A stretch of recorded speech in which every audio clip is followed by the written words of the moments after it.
नमस्कार दोस्तों, ज्ञान मीमांसा के यूट्यूब चैनल में आप सभी का स्वागत है। जैसे हमने इससे पहले फिजिक्स और केमिस्ट्री का एक एक मैराथन वीडियो में कंप्लीट किया था, उसी प्रकार जो है इस मैराथन वीडियो में हम बायोलॉजी को कंप्लीट करने वाले हैं। तो जैसे उन दोनों सब्जेक्ट को भी हम थे प्रतियोगिता सारांश का सामान्य ज्ञान वाली बुक से। प्रतियोगिता सारांश इनका सामान्य ज्ञान बुक आता है, उस बुक से जो है हम फिजिक्स और केमिस्ट्री को पढ़ चुके हैं। अब वहीं से पढ़ने वाले हैं हम बायोलॉजी को। तो देखिए, बायोलॉजी का जो है वेटेज जो है देखें तो साइंस जो है टोटल, अगर साइंस का वेटेज हम किस में देखते हैं पीएससी प्रीलिम्स एग्जाम में, तो साइंस लगभग 5 से 6 क्वेश्चन पूछे जाते हैं साइंस से। इसमें जो है बायोलॉजी का वेटेज सबसे ज़्यादा है, लगभग 3 क्वेश्चन बायोलॉजी के रहेंगे। बाकी का मैंने आपको पहले ही बताया था, जो वीडियो बनाया है उन दोनों में आपको वेटेज बताया गया है कि उसमें अगर केमिस्ट्री 2 आ रहा है तो फिजिक्स 1 आ जाएगा या 2, ऐसे करके वेटेज रहता है। ठीक, तो बायोलॉजी का लगभग 3 से 4 क्वेश्चन बायोलॉजी से पूछे जाते हैं। तो देखिए, यह नोट्स भी वैसे एग्जाम ओरिएंटेड ही बनाया गया है, तो इसमें जो है बहुत कम है, लेकिन जो है ये अगर आप कुछ नहीं पढ़ रहे हैं उसके तुलना में अगर आप कुछ पढ़ के जा रहे हैं तो अगर आपसे आ रहा है क्वेश्चन तो आपसे बन जाएगा। तो आप इस वीडियो को कम से कम अभी एक बार देख लीजिएगा। उसके बाद फिर जो है एक बार बाद में जब एग्जाम एक वीक बचा रहे तो आप जितने मैराथन वीडियो है उसको आप भले थोड़ा स्पीड करके 1.5 की स्पीड में करके जो है आप देख सकते हैं उसे, ताकि एक बार और आपका रिवाइज हो जाए। तो ऐसे अगर आप 2 बार अगर वीडियो को देख के जा रहे हैं तो जरूर आपका जो है वहां से आया हुआ क्वेश्चन जो है जरूर बन जाएगा।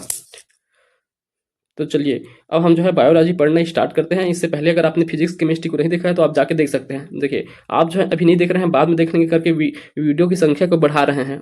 इससे क्या होगा, बहुत सारे वीडियो हो जाएंगे, उसके बाद आप किसी को भी नहीं देख पाएंगे। देखिए, बाकी सब्जेक्टों का भी ऐसी मैराथन वीडियो आएगा जिसमें सभी का रिवीजन हो जाएगा कंप्लीट। तो आप देखते रहिएगा सभी को, बाद में फिर एक बार और रिवीजन करने के लिए आपको एक बार और देखना ही पड़ेगा। तो चलिए स्टार्ट करते हैं बायोलॉजी से। तो देखिए, यहाँ डायरेक्ट जो है फैक्टों से क्वेश्चन पूछे जाते हैं, तो वही डायरेक्ट दिए गए हैं। जैसे क्वेश्चन पूछे जाते हैं उसी के अकॉर्डिंग जो है यह नोट्स बना हुआ है। तो चलिए, सबसे पहले यहाँ दिया गया है, देखिए, अरस्तु को जीव विज्ञान एवं जंतु विज्ञान का जनक, father of biology and geology कहा जाता है। किन्हें? अरस्तु को, याद रहेगा। वाइटिकर ने समस्त जीवों को 5 जगत में वर्गीकृत किया है। तो देखिए, विटेकर द्वारा जो है जीवों का वर्गीकृत किया गया था 5 किंगडम में। कौन कौन से होते हैं अगर पढ़े होंगे तो जानते होंगे कि मोनेरा जगत होता है, मोनेरा जगत, प्रोटेस्टा जगत होता है, कवक जगत होता है, पादप जगत और जंतु जगत।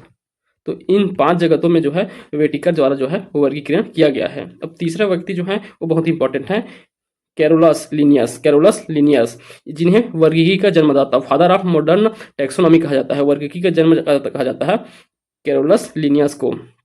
इन्होंने जीवों की द्विनाम पद्धति का प्रचलन किया था। द्विनाम पद्धति, इस पद्धति के अनुसार प्रत्येक जीवधारी का नाम लैटिन भाषा के 2 शब्द से मिलकर बना होता है। इस द्विनाम पद्धति का पहला शब्द रहता है उस जंतु का जो है वंश नाम रहता है, अर्थात जेनेटिक नेम, तथा दूसरा शब्द रहता है जाति नाम, स्पेसिस नेम रहता है। जैसे मनुष्य के लिए क्या होता था? होमोसेपियंस।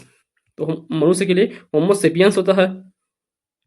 ठीक, तो उसमें होमो क्या रहेगा? उसका वंश नाम रहेगा जेनेटिक्स, और स्पेसियंस जो है क्या रहेगा? उसका जाति नाम। तो ये 2 नाम पद्धति देने वाले कौन है? Carolus Linnaeus. इन्हें वर्गीकी का जन्मदाता, फादर ऑफ टेक्सोनॉमी भी कहा जाता है।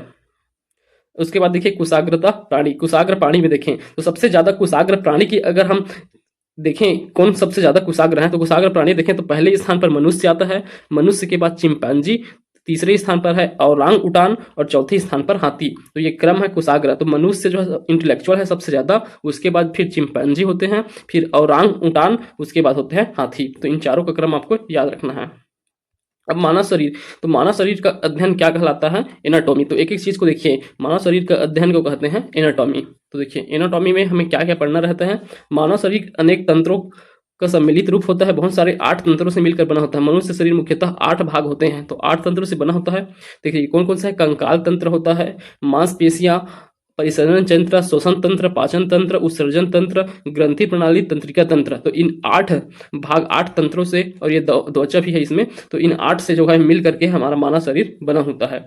मानव शरीर में अंगों की संख्या पूछे तो अंगों की संख्या जो है 79 होता है। तो 79 अंग है मानव शरीर में। तो देखिए, फैक्ट को याद रखते चलना है।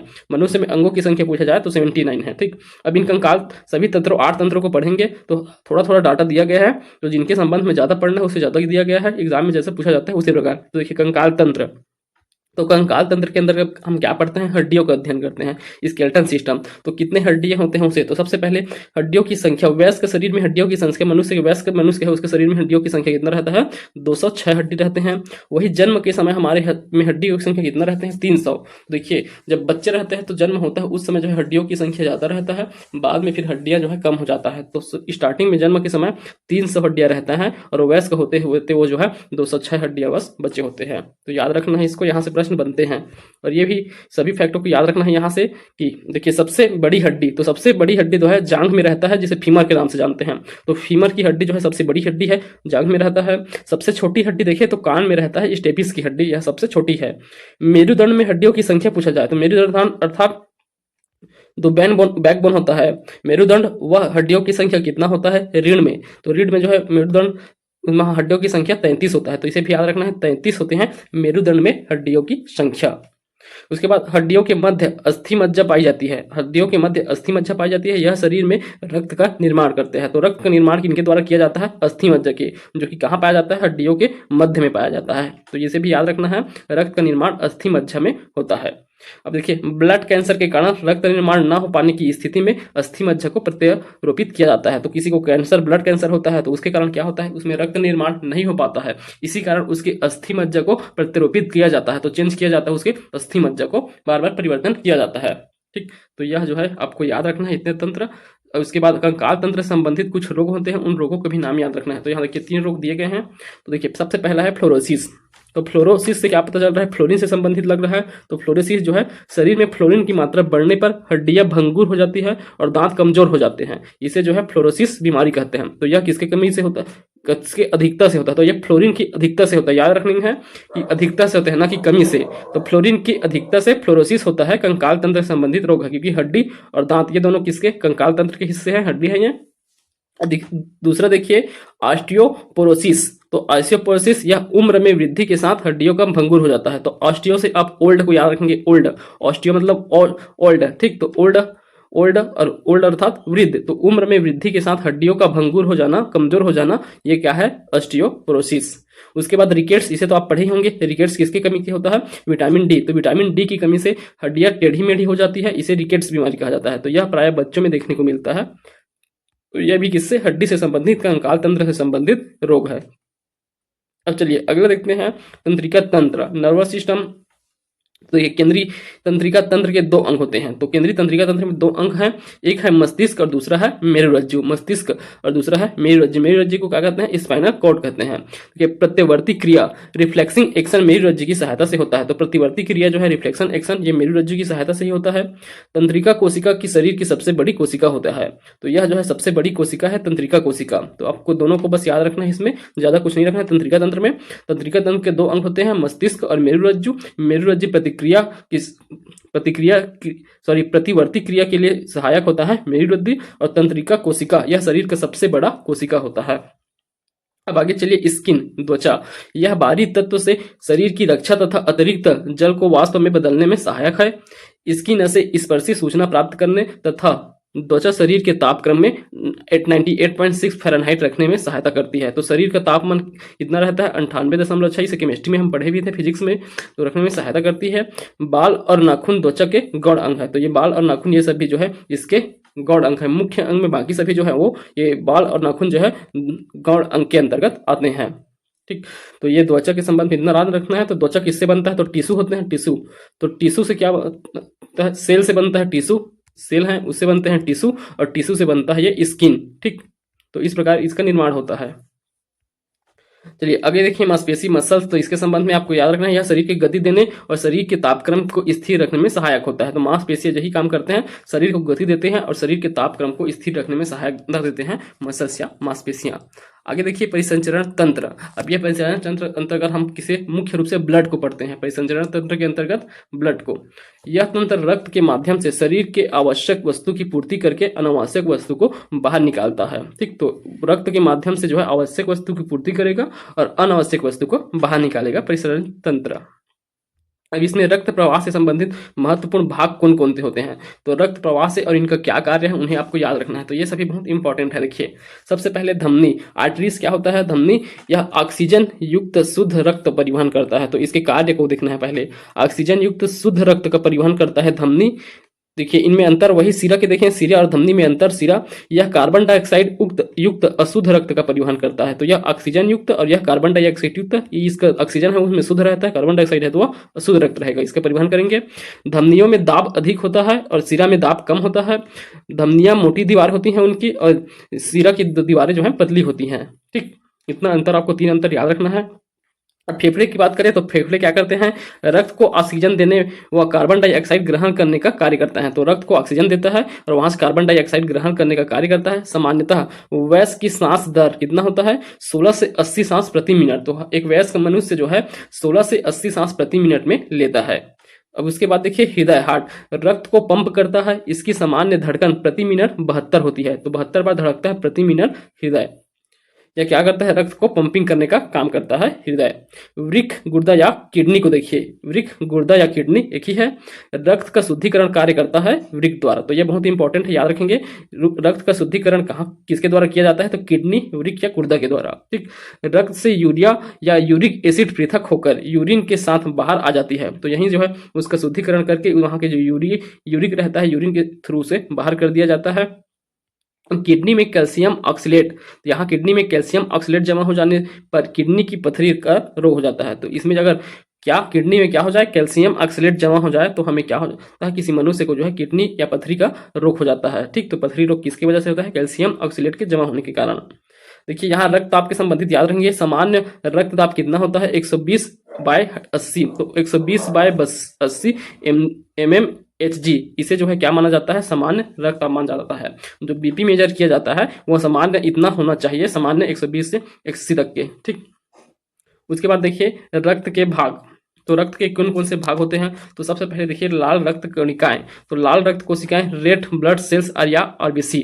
रक्त में उपस्थित इन लाल रक्त कोशिकाओं की जीवन अवधि सामान्यतः 120 दिन होता है। तो याद रखेंगे आरबीसी का जो जीवन अवधि कितना दिन रहेगा, 120 दिन, मात्र 120 दिन अर्थात 4 माह का रहता है आरबीसी का जीवन अवधि। उसके बाद ये फिर से पुनः बनते जाता है लाल रक्त कणिकाएं। ठीक, अगला देखिए हीमोग्लोबिन।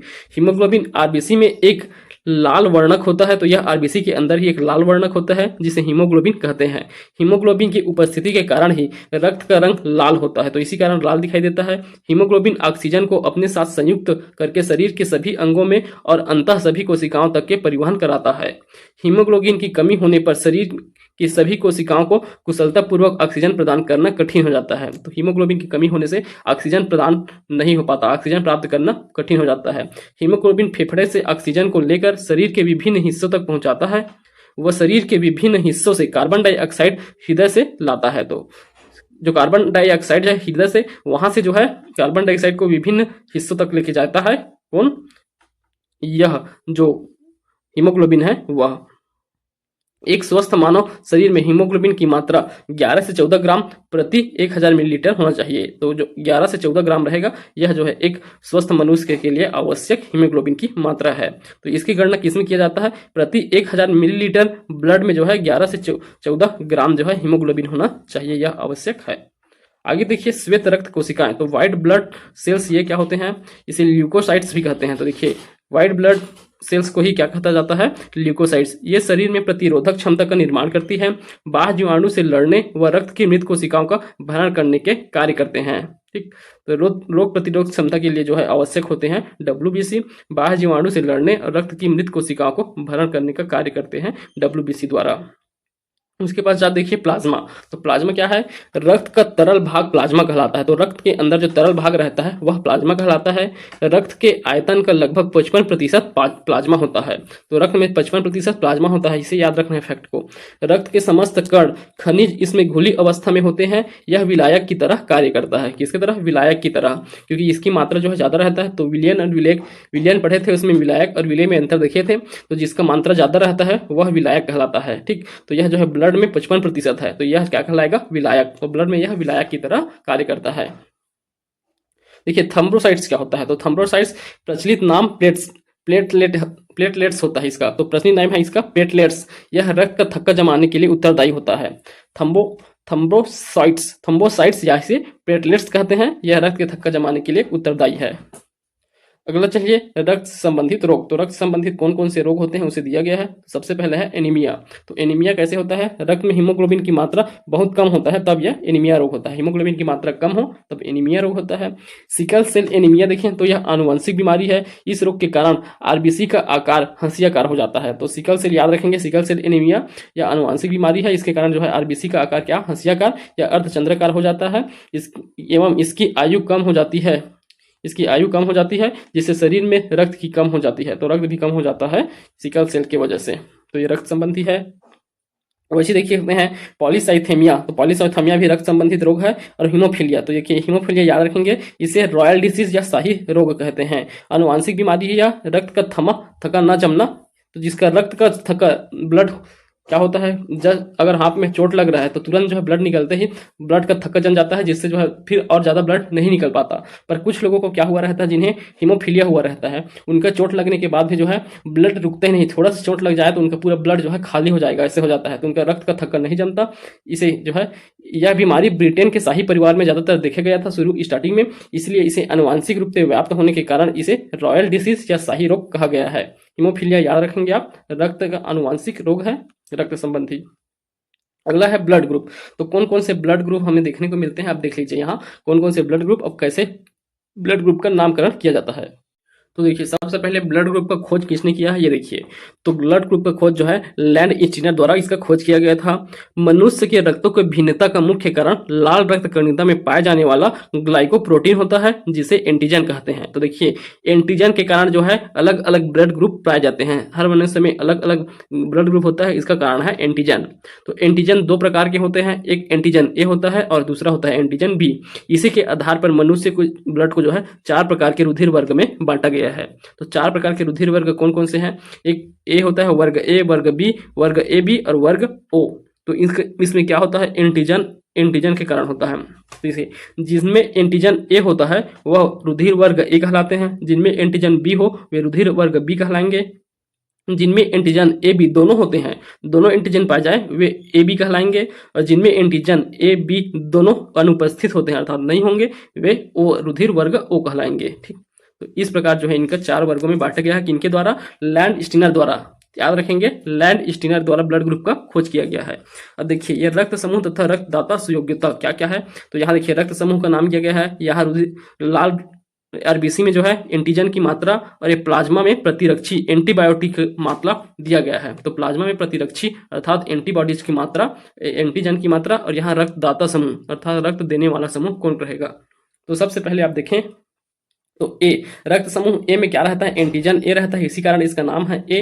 तो इसमें एंटीबॉडी क्या पाया जाएगा, इसका जस्ट अपोजिट पाया जाता है। तो ये ए ग्रुप का है तो इसमें कौन सा पाया जाता है, एंटीबॉडी बी पाया जाता है। और अगर बी समूह का है तो एंटीजन बी पाया जाएगा और इसका एंटीबॉडी ए पाया जाएगा। और देखिए ए बी में भी अपोजिट रहता है, जस्ट ए बी क्या ए और बी दोनों एंटीजन हो तो ए बी का ग्रुप कहलाता है रक्त समूह। इसमें क्या रहता है, एंटीबॉडी अनुपस्थित रहता है, एंटीबॉडी अनुपस्थित रहता है। और ओ में क्या रहता है, इसमें जो है एंटीजन अनुपस्थित रहता है और एंटीबॉडी ए और बी दोनों रहते हैं। इसके रक्तदाता के लिए देखें तो ए ग्रुप वालों को ए वाला देते ही हैं। तो ए ग्रुप वाले के लिए कोई भी ए जो मनुष्य का है वो दे सकते हैं। और साथ साथ वो क्या है, वो जो है सर्वदाता है। तो सर्वदाता है तो ये क्या है, पूरा दाता है। ठीक, तो सभी को दे सकता है ओ। तो ओ ग्रुप जो है सभी को दे सकता है। तो देखिए सभी में जो है वो लिखा हुआ है तो वो सभी को देता है। और ए बी क्या करता है, ए किसी को भी नहीं दे सकता। तो ये है सर्वग्राही है ए बी। तो यह सिर्फ ए बी अपने आप को ही देगा और किसी को नहीं दे सकता। ठीक, तो यही इसी कारण जो है ए और बी जो है ए बी के लिए सबसे ले सकता है, ये सर्वग्राही है सभी से। तो इसलिए ए से भी ले सकता है, बी से भी, ओ से भी और ए बी सी। ठीक, इस प्रकार इसे याद रखना है। अब यहाँ देखिए ब्लड से संबंधित और कुछ फैक्ट हैं। तो यहाँ RH फैक्टर, तो इसका कॉन्सेप्ट बहुत अच्छा है RH फैक्टर का। तो जो ब्लड ग्रुप में पॉजिटिव ब्लड ग्रुप है, निगेटिव ब्लड ग्रुप है बोलते हैं, उसका कारण होता है ये RH फैक्टर। तो कैसे होता है देखिए, लैंड स्टीनर अडविनर ने रुधिर में एक अन्य प्रकार के एंटीजन का पता लगाया था। तो इन्हीं के द्वारा लैंड स्टीनर, इनके साथ विनर, इन दोनों के द्वारा एक और अन्य प्रकार के एंटीजन का पता लगाया जाता है, जिन्हें इन्होंने जो है सीसर बंदर, तो सीसर नामक बंदर में इस तत्व का पता लगाया था सबसे पहले। तो सीसर नामक बंदर में RH फैक्टर को पहली बार खोजा गया था, इसलिए इसे RH फैक्टर नाम दिया गया है। तो रीसर बंदर के नाम नाम से ही जो है रिसस बंदर के नाम से RH फैक्टर नाम रखा गया है। जिन व्यक्तियों में रक्त में यह तत्व पाया जाता है, तो जिनके में RH तत्व पाया जाता है वह उनका रक्त समूह क्या कहलाता है, RH पॉजिटिव कहलाएगा। RH पॉजिटिव रहता है उसमें, तथा जिनमें नहीं पाया जाता है उनका रक्त समूह निगेटिव कहलाता है। तो भारत में लगभग जनसंख्या जो है 97% जनसंख्या क्या है, RH पॉजिटिव है। तो पॉजिटिव लगभग ज्यादातर लोगों को में देखने को मिलता है। इसका कारण है क्योंकि उनके ब्लड में RH फैक्टर उपस्थित रहता है। ठीक, तो जैसे A ग्रुप वाले हैं तो अगर उनके में उपस्थित है तो A पॉजिटिव कहलाएंगे, B वाले हैं इनमें अनुपस्थित है तो क्या कहलाएंगे, B नेगेटिव कहलाएंगे। इसी प्रकार जो है रहता है। अब देखिए रक्त का ट्रांसफ्यूजन जो करते हैं, रक्त का आदान, इसके आधार पर 2 फैक्ट आपको याद रखना है। रक्त समूह ए बी पॉजिटिव, तो ए बी पॉजिटिव सर्वग्रहीता कहलाता है, यूनिवर्सल रिसेप्टर। यह रक्त समूह है ए बी पॉजिटिव, तो ए बी पॉजिटिव जो है सबसे जो है ब्लड ग्रहण कर सकता है हर ग्रुप से, तो सर्वग्रहीता ए बी पॉजिटिव। और सर्वदाता देखें तो यूनिवर्सल डोनर के रूप में ओ निगेटिव को जाना जाता है। तो ओ के अंदर ही देखें तो ओ निगेटिव, तो ओ निगेटिव जो है यूनिवर्सल डोनर है, ये सबको जो है ब्लड दे सकता है। अब उत्सर्जन देखें तो उत्सर्जन प्रणाली, तो उत्सर्जन प्रणाली में देखते हैं इसके मुख्य अंग क्या क्या होते हैं उत्सर्जन प्रणाली के। तो सबसे पहले वृक्क होता है, दूसरा यकृत, वृक्क, यकृत, त्वचा, फेफड़ा, आंत। तो इन्हें पूछा जाता है यह किस तंत्र का जो है भाग है, तो यह उत्सर्जन तंत्र का भाग है, याद रखेंगे। उत्सर्जन तंत्र में वृक्क, यकृत अर्थात किडनी, लीवर, स्किन, लंग्स, इंटेंस, आंत, ये सभी किसके अंतर्गत आते हैं, उत्सर्जन तंत्र के अंतर्गत आते हैं। चलिए अब इनमें क्या क्या फैक्ट आपको याद रखना है। तो यकृत का क्या कार्य होता है, तो यकृत अर्थात लीवर अमोनिया को यूरिया में बदलता है, तो ये लीवर जो है अमोनिया को यूरिया में बदलने का काम करता है उत्सर्जन तंत्र में। और भी किडनी क्या करता है, सबसे मुख्य उत्सर्जिक अंग है, यह मूत्र में 95% जल की मात्रा होती है, तो यह सबसे मुख्य उत्सर्जित, तो सबसे प्रमुख उत्सर्जी अंग होता है यह वृक्क, किडनी। ठीक, इसमें 95% जल की मात्रा होता है। फेफड़े, लंग्स में वे कार्बन डाइऑक्साइड और जल का उत्सर्जन करते हैं, फेफड़े के माध्यम से कार्बन डाइऑक्साइड और जल का उत्सर्जन होता है। अगला देखिए श्वसन प्रणाली, तो इसमें ज्यादा कुछ नहीं पढ़ना है। यह प्रणाली हवा से ऑक्सीजन ग्रहण करती है और कार्बन डाइऑक्साइड तथा जल वाष्प को बाहर निकालती है। कोशिका स्थित रक्त ऑक्सीजन को सोख लेती है, तो स्थित रक्त ऑक्सीजन को सोखने का कार्य करता है कोशिका। ठीक, तो ऑक्सीजन का ग्रहण करता है, कार्बन डाइऑक्साइड और जल को बाहर निकालना श्वसन तंत्र का प्रमुख कार्य होता है। इसका अलग से एक जो है कंप्लीट डिटेल रहता है पर यहाँ नहीं दिया गया है। चलिए अंतःस्राव प्रणाली, इंडोक्रिनिकल सिस्टम, तो इसमें हम क्या पढ़ते हैं, ग्रंथियों को पढ़ते हैं अंतःस्रावित प्रणाली में। तो ग्रंथि ग्लैंड्स को पढ़ते हैं। तो मनुष्य में सबसे प्रमुख होता है अंतःस्राविक ग्रंथि। मनुष्य में 3 प्रकार की ग्रंथियां पाई जाती है जिनमें अंतःस्रावित ग्रंथि सबसे प्रमुख होता है। ठीक, 3 प्रकार के ग्रंथि होते हैं जिनमें अंतःस्रावित ग्रंथि सबसे प्रमुख। सबसे पहले देखिए अंतःस्रावित ग्रंथि क्या है, ये नलिका विहीन ग्रंथि है। ये महत्वपूर्ण हार्मोन का स्राव करती है जो वृद्धि व अन्य क्रियाओं के लिए आवश्यक है। प्रमुख अंतःस्रावित ग्रंथियां कौन कौन से यहाँ दिए गए हैं। तो अंतःस्रावित ग्रंथियों को देखें तो सबसे पहला है पीयूष ग्रंथि, बहुत इंपॉर्टेंट है, या इसे मास्टर ग्रंथि के नाम से भी जानते हैं। तो पीयूष ग्रंथि या इसे पिट्यूटरी ग्रंथि भी कहते हैं, इसे मास्टर ग्रंथि भी कहते हैं। मस्तिष्क में स्थित होता है, तो इसका स्थान भी पूछा जाएगा। तो पीयूष ग्रंथि कहाँ स्थित होता है, मस्तिष्क में। यह शरीर की अन्य ग्रंथियों के कार्य को प्रभावित करता है, जिससे इसे क्या कहा जाता है, मास्टर ग्लैंड। तो पीयूष ग्रंथि को मास्टर ग्रंथि कहा जाता है। उसके बाद दूसरा इंपॉर्टेंट है थायराइड ग्रंथि। तो थायराइड ग्रंथि कहाँ स्थित होता है, गले में। तो देखिए गले में 2 ग्रंथि इंपॉर्टेंट है, थायराइड ग्रंथि और पैराथायराइड। तो थायराइड नाम से याद रखेंगे, थायराइड अर्थात गले की ग्रंथि, और उसी का दूसरा है पैराथायराइड। ठीक, दोनों गले में स्थित होते हैं। देखिए थायराइड ग्रंथि से थायरॉक्सिन हार्मोन्स का स्त्राव होता है। यह मानसिक विकास के लिए आवश्यक हार्मोन्स होता है। यह शरीर तापमान का नियंत्रण जो है इसी के द्वारा किया जाता है, थायरॉक्सिन हार्मोन्स थायराइड ग्रंथि से। और दूसरा है पैराथायराइड, यह भी गले में स्थित होता है। यहां से पैराथॉर्मोन और कैल्सिटोनिन हड्डियों की वृद्धि व पेशियां चलन में सहायक होता है। तो पैराथॉर्मोन नामक हार्मोन निकलता है, यह कैल्सिटोनिन हड्डी इसकी वृद्धि व पेशियों के चालन में सहायक होता है, पैराथॉर्मोन हार्मोन्स। ठीक, देखिए थाइमस, उसके बाद है थाइमस ग्रंथि। थाइमस ग्रंथि पेट के कुछ ऊपर में स्थित होता है। तो थाइमस ग्रंथि जो है पेट के ऊपर में रहेगा, शरीर की प्रतिरोधक क्षमता को प्रभावित करता है, थाइमस ग्रंथि। एड्रिनल ग्रंथि, तो यह भी बहुत इंपॉर्टेंट है। एड्रिनल ग्रंथि यह पेट में स्थित होता है, यहाँ से एड्रिनली हार्मोन्स, तो एड्रिनल हार्मोन्स जो है एड्रिनल ग्रंथि से निकलता है। यह शरीर में क्रोध, भय, रोमांच को नियंत्रित करता है। तो क्रोध, भय, रोमांच को नियंत्रित करने वाला जो हार्मोन है एड्रिनलिन हार्मोन्स होता है। अगला देखिए जनन ग्रंथि। तो जनन ग्रंथि से स्त्रियों में एस्ट्रोजन और प्रोजेस्टेरॉन हार्मोन्स निकलते हैं। तो देखिए स्त्रियों में कौन कौन से एस्ट्रोजन और प्रोजेस्टेरॉन हार्मोन्स निकलते हैं, वही पुरुषों में देखें तो एंड्रोजन एवं टेस्टोस्टेरोन हार्मोन्स निकलते हैं। ठीक, टेस्टोस्टेरोन हार्मोन्स और एंड्रोजन हार्मोन्स ये पुरुषों में निकलते हैं। तो ये जो है जनन ग्रंथि द्वारा निकलता है। तो ये सभी ग्रंथि जो है बहुत इंपॉर्टेंट हो जाते हैं। अब उसके बाद हार्मोन्स की बात करें तो हार्मोन्स क्या होता है, हार्मोन चयापचयन में को नियंत्रित करता है। तो चयापचयन क्या होता है, इसे उपापचय भी कहते हैं। मेटाबॉलिज्म, यह जीव कोशिकाओं में अनेक प्रकार के जटिल रासायनिक परिवर्तन जैसे कोशिका में वृद्धि, गति या उसकी क्षति आदि निरंतर होते रहते हैं। कोशिकाओं की क्षति को पूर्ति करने के लिए आवश्यक ऊर्जा खाद्य पदार्थों के अणुओं को विभंजन से मिलती है। रासायनिक परिवर्तन की यह विधि उपापचय या चयापचयन कहलाती है। इस क्रिया में ऊष्मा का निष्करण होता है, तो यह उपापचय है। तो हार्मोन उपापचयन का नियंत्रण करता है, मेटाबॉलिज्म का। इनमें थायरॉक्सिन, एड्रेनलिन, इंसुलिन तथा सेक्स हार्मोन्स प्रमुख होते हैं। इनके अतिरिक्त पौधों की वृद्धि में सहायक हार्मोन्स कौन कौन से हैं, ऑक्सिन ए और ऑक्सिन बी, ये दोनों जो है पौधों की वृद्धि में सहायक हार्मोन्स हैं। ठीक, तो चलिए अब आगे देखिए आप पाचन तंत्र। तो अब है डाइजेस्टिव सिस्टम। तो पाचन तंत्र में अब इसमें जो है पाचन तंत्र की क्रिया को पढ़ेंगे। तो सबसे पहले देखिए पाचन तंत्र मनुष्य और पशुओं की पाचन क्रिया में एक फलस्वरूप जल विश्लेषण द्वारा बड़े बड़े अणु पाचन कक्षों से छोटे छोटे अणुओं में परिवर्तित हो जाते हैं। जैसे प्रोटीन अमीनो अम्ल में, प्रोटीन जो है अमीनो अम्ल में परिवर्तित हो जाता है। पॉलीसेक्राइड मोनोसेक्राइड में परिवर्तित हो जाता है। यह क्या है, पाचन की क्रिया कहलाता है।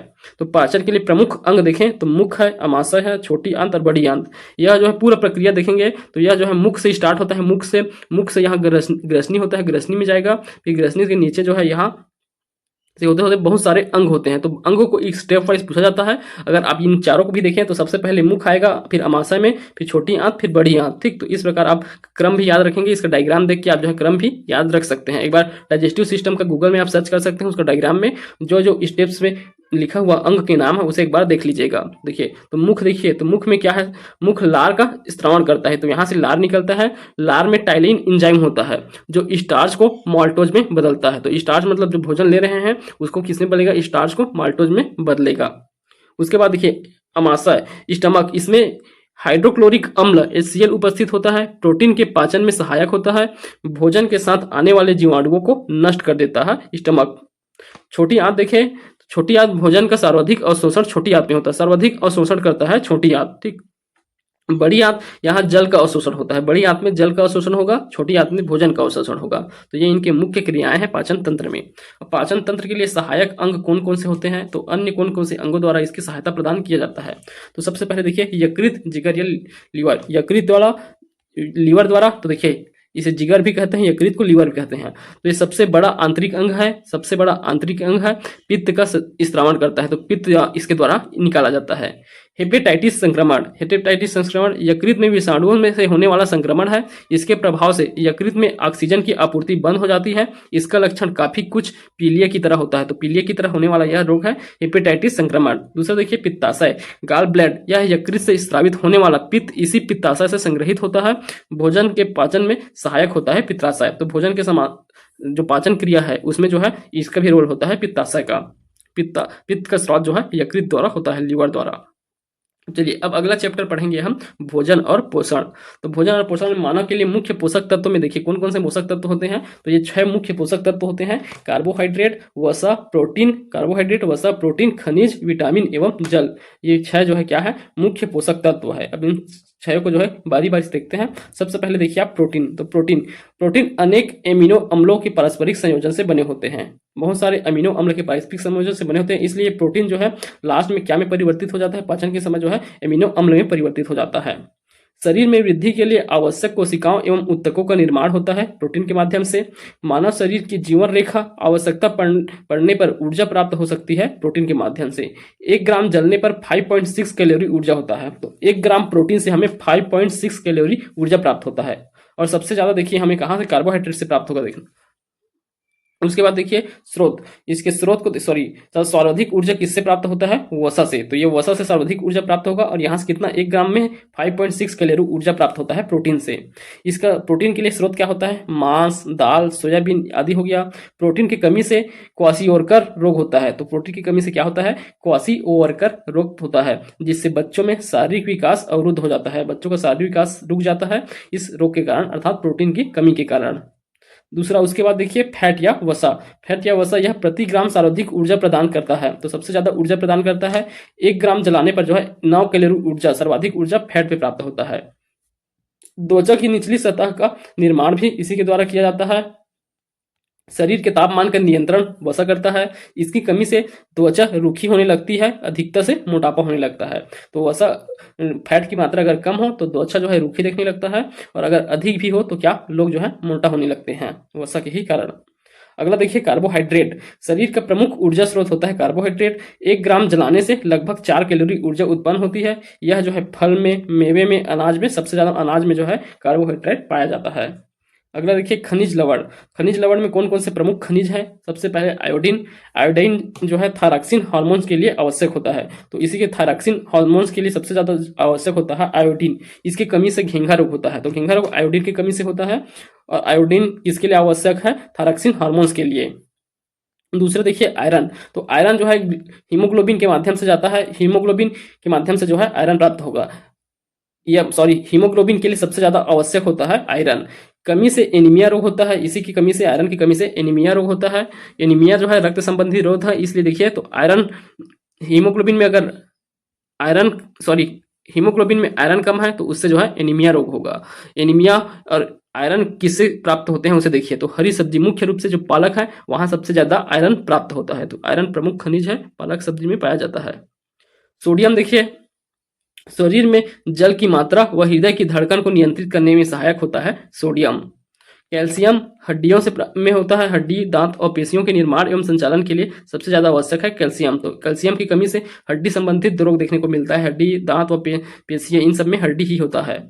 फास्फोरस हड्डियों का निर्माण करता है, यह प्रतिरोधक क्षमता भी देता है। फास्फोरस हड्डियों का निर्माण करना, और फास्फोरस जो है प्रतिरोधक क्षमता। ठीक, तो ये खनिज लवण है। उसके बाद देखिए विटामिन, सबसे ज्यादा इंपॉर्टेंट है इस चैप्टर में विटामिन। तो विटामिन रोग प्रतिरोधक क्षमता का विकास करता है। महत्वपूर्ण एंजाइम के संश्लेषण में इनकी भूमिका होती है। विटामिन बी और सी जल में घुलनशील होते हैं, जबकि ए, डी, ई, के, तो कितने विटामिन होते हैं? ए, बी, सी, डी, ई, उसके पश्चात के। तो बी और सी जल में हो गए, बचे हुए कौन से हैं? ए, डी, ई और के, ये वसा में घुलनशील होते हैं। तो 2 जल में होते हैं, बी और सी, बाकी सभी जो है वसा में, फैट में घुलनशील होते हैं।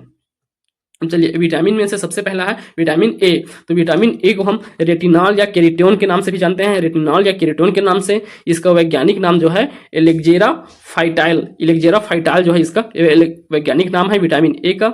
इसका स्रोत कहाँ है? विटामिन ए कहाँ कहाँ प्राप्त होते हैं? पीले फल हो गया, गाजर, मछली, ये सभी में विटामिन ए प्राप्त होते हैं। इसके कार्य है नेत्रों के लिए सबसे अच्छे होते हैं विटामिन ए। त्वचा के लिए आवश्यक विटामिन है। इसकी कमी से रतौंधी रोग होता है। विटामिन ए की कमी से कौन सा? रतौंधी रोग होता है। अब दूसरा देखिए विटामिन बी। तो विटामिन बी जो है B1 होता है, B2 होता है, B3 होता है। तो देखिए B4 नहीं होता है और B8 नहीं होता है। उसके बाद पूरा होता है 12 तक के, B1, B2, B3, B5, B6, B7, B9, B10, B11, B12। ठीक, तो B4 और B8 नहीं होते हैं। तो देखिए B1 में कौन सा है? B1 को थायमीन के नाम से भी जानते हैं। B1 को थायमीन के नाम से। इसका प्रमुख स्रोत क्या है? अनाज। तो अनाज में सबसे ज्यादा B1 प्राप्त होता है। और B1 की कमी से क्या होता है? बेरी बेरी रोग। तो देखिए B1 की कमी से विटामिन बी, तो विटामिन बी की कमी से पड़ते हैं बेरी बेरी रोग। और विटामिन बी में कौन सा? विटामिन B1, उसकी कमी से होता है बेरी बेरी रोग। दूसरा है राइबोफ्लेविन। इसका स्रोत मांस में रहता है, सबसे ज्यादा B2 मिलता है राइबोफ्लेविन। तो राइबोफ्लेविन के नाम से जानते हैं राइबो। तो बी से याद रखेंगे राइबोफ्लेविन।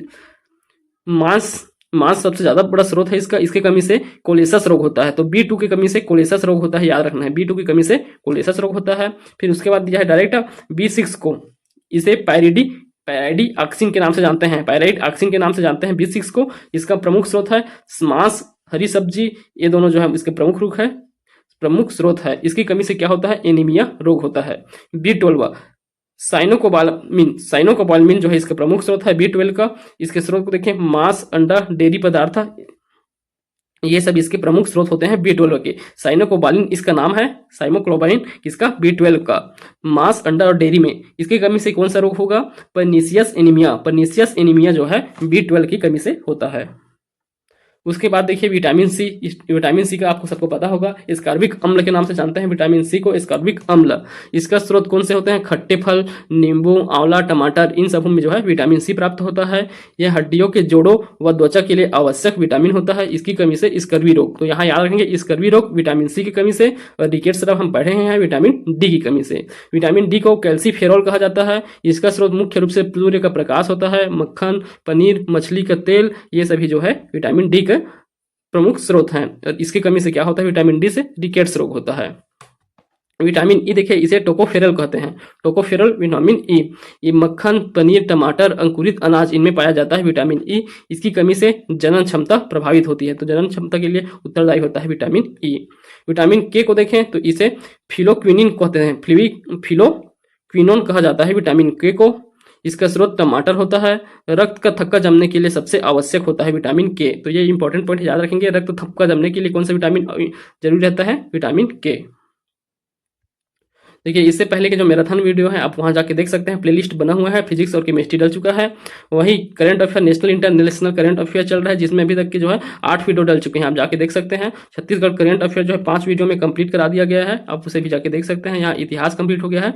छत्तीसगढ़ विशिष्ट अध्ययन, तो HR पब्लिकेशन के छत्तीसगढ़ विशिष्ट अध्ययन जो है लगभग कंप्लीट होने को है, तो उसे भी आप जाके देख सकते हैं। किसी भी सब्जेक्ट को पढ़ना है तो उसका अलग से प्लेलिस्ट बना हुआ है, किसी भी सब्जेक्ट का टॉपिक वाइज दिया है। किसी भी टॉपिक में डाउट हो तो आप जाके वहाँ देख सकते हैं। चलिए अब आगे देखिए, अगला टॉपिक है रोग। तो यह बहुत इंपॉर्टेंट चैप्टर है, यहाँ से प्रश्न पूछने की संभावना ज़्यादा रहता है। तो मुख्य रूप से जो प्रश्न जो है यहाँ से ज़्यादा पूछे जाते हैं प्रीलिम्स में रोग से। तो चलिए रोग को पढ़ते हैं। तो रोगों को कैसे पढ़ना रहता है, इसमें देखिए वर्गीकरण करके पढ़ना रहता है। जैसे जीवाणु आधारित, बैक्टीरिया आधारित रोगों को अलग पढ़ना है, वही वायरस आधारित रोगों को अलग पढ़ना है, जिनके वायरस के कारण होता है, और जो कवक के कारण होता है उन्हें अलग पढ़ना है। ठीक, तो इस प्रकार जो है वर्गीकरण करके पढ़ा जाता है रोगों को। तो चलिए सबसे पहले यहाँ दिया गया है जीवाणु अर्थात बैक्टीरिया द्वारा होने वाले रोग कौन कौन से हैं। तो यहाँ बैक्टीरिया के जो रोग है बैक्टीरिया के द्वारा होते हैं, उन रोगों को दिया गया है। प्रश्न में पूछा जाता है इनमें से कौन से रोग जो है जीवाणु से होने वाले रोग हैं। तो यहाँ देखिए जीवाणु अर्थात बैक्टीरिया से होने वाले रोग में सबसे पहला है एंथ्रेक्स। तो एंथ्रेक्स ये संक्रामक रोग होता है, तो याद रखेंगे एंथ्रेक्स जो है बैक्टीरिया अर्थात जीवाणु के कारण होता है।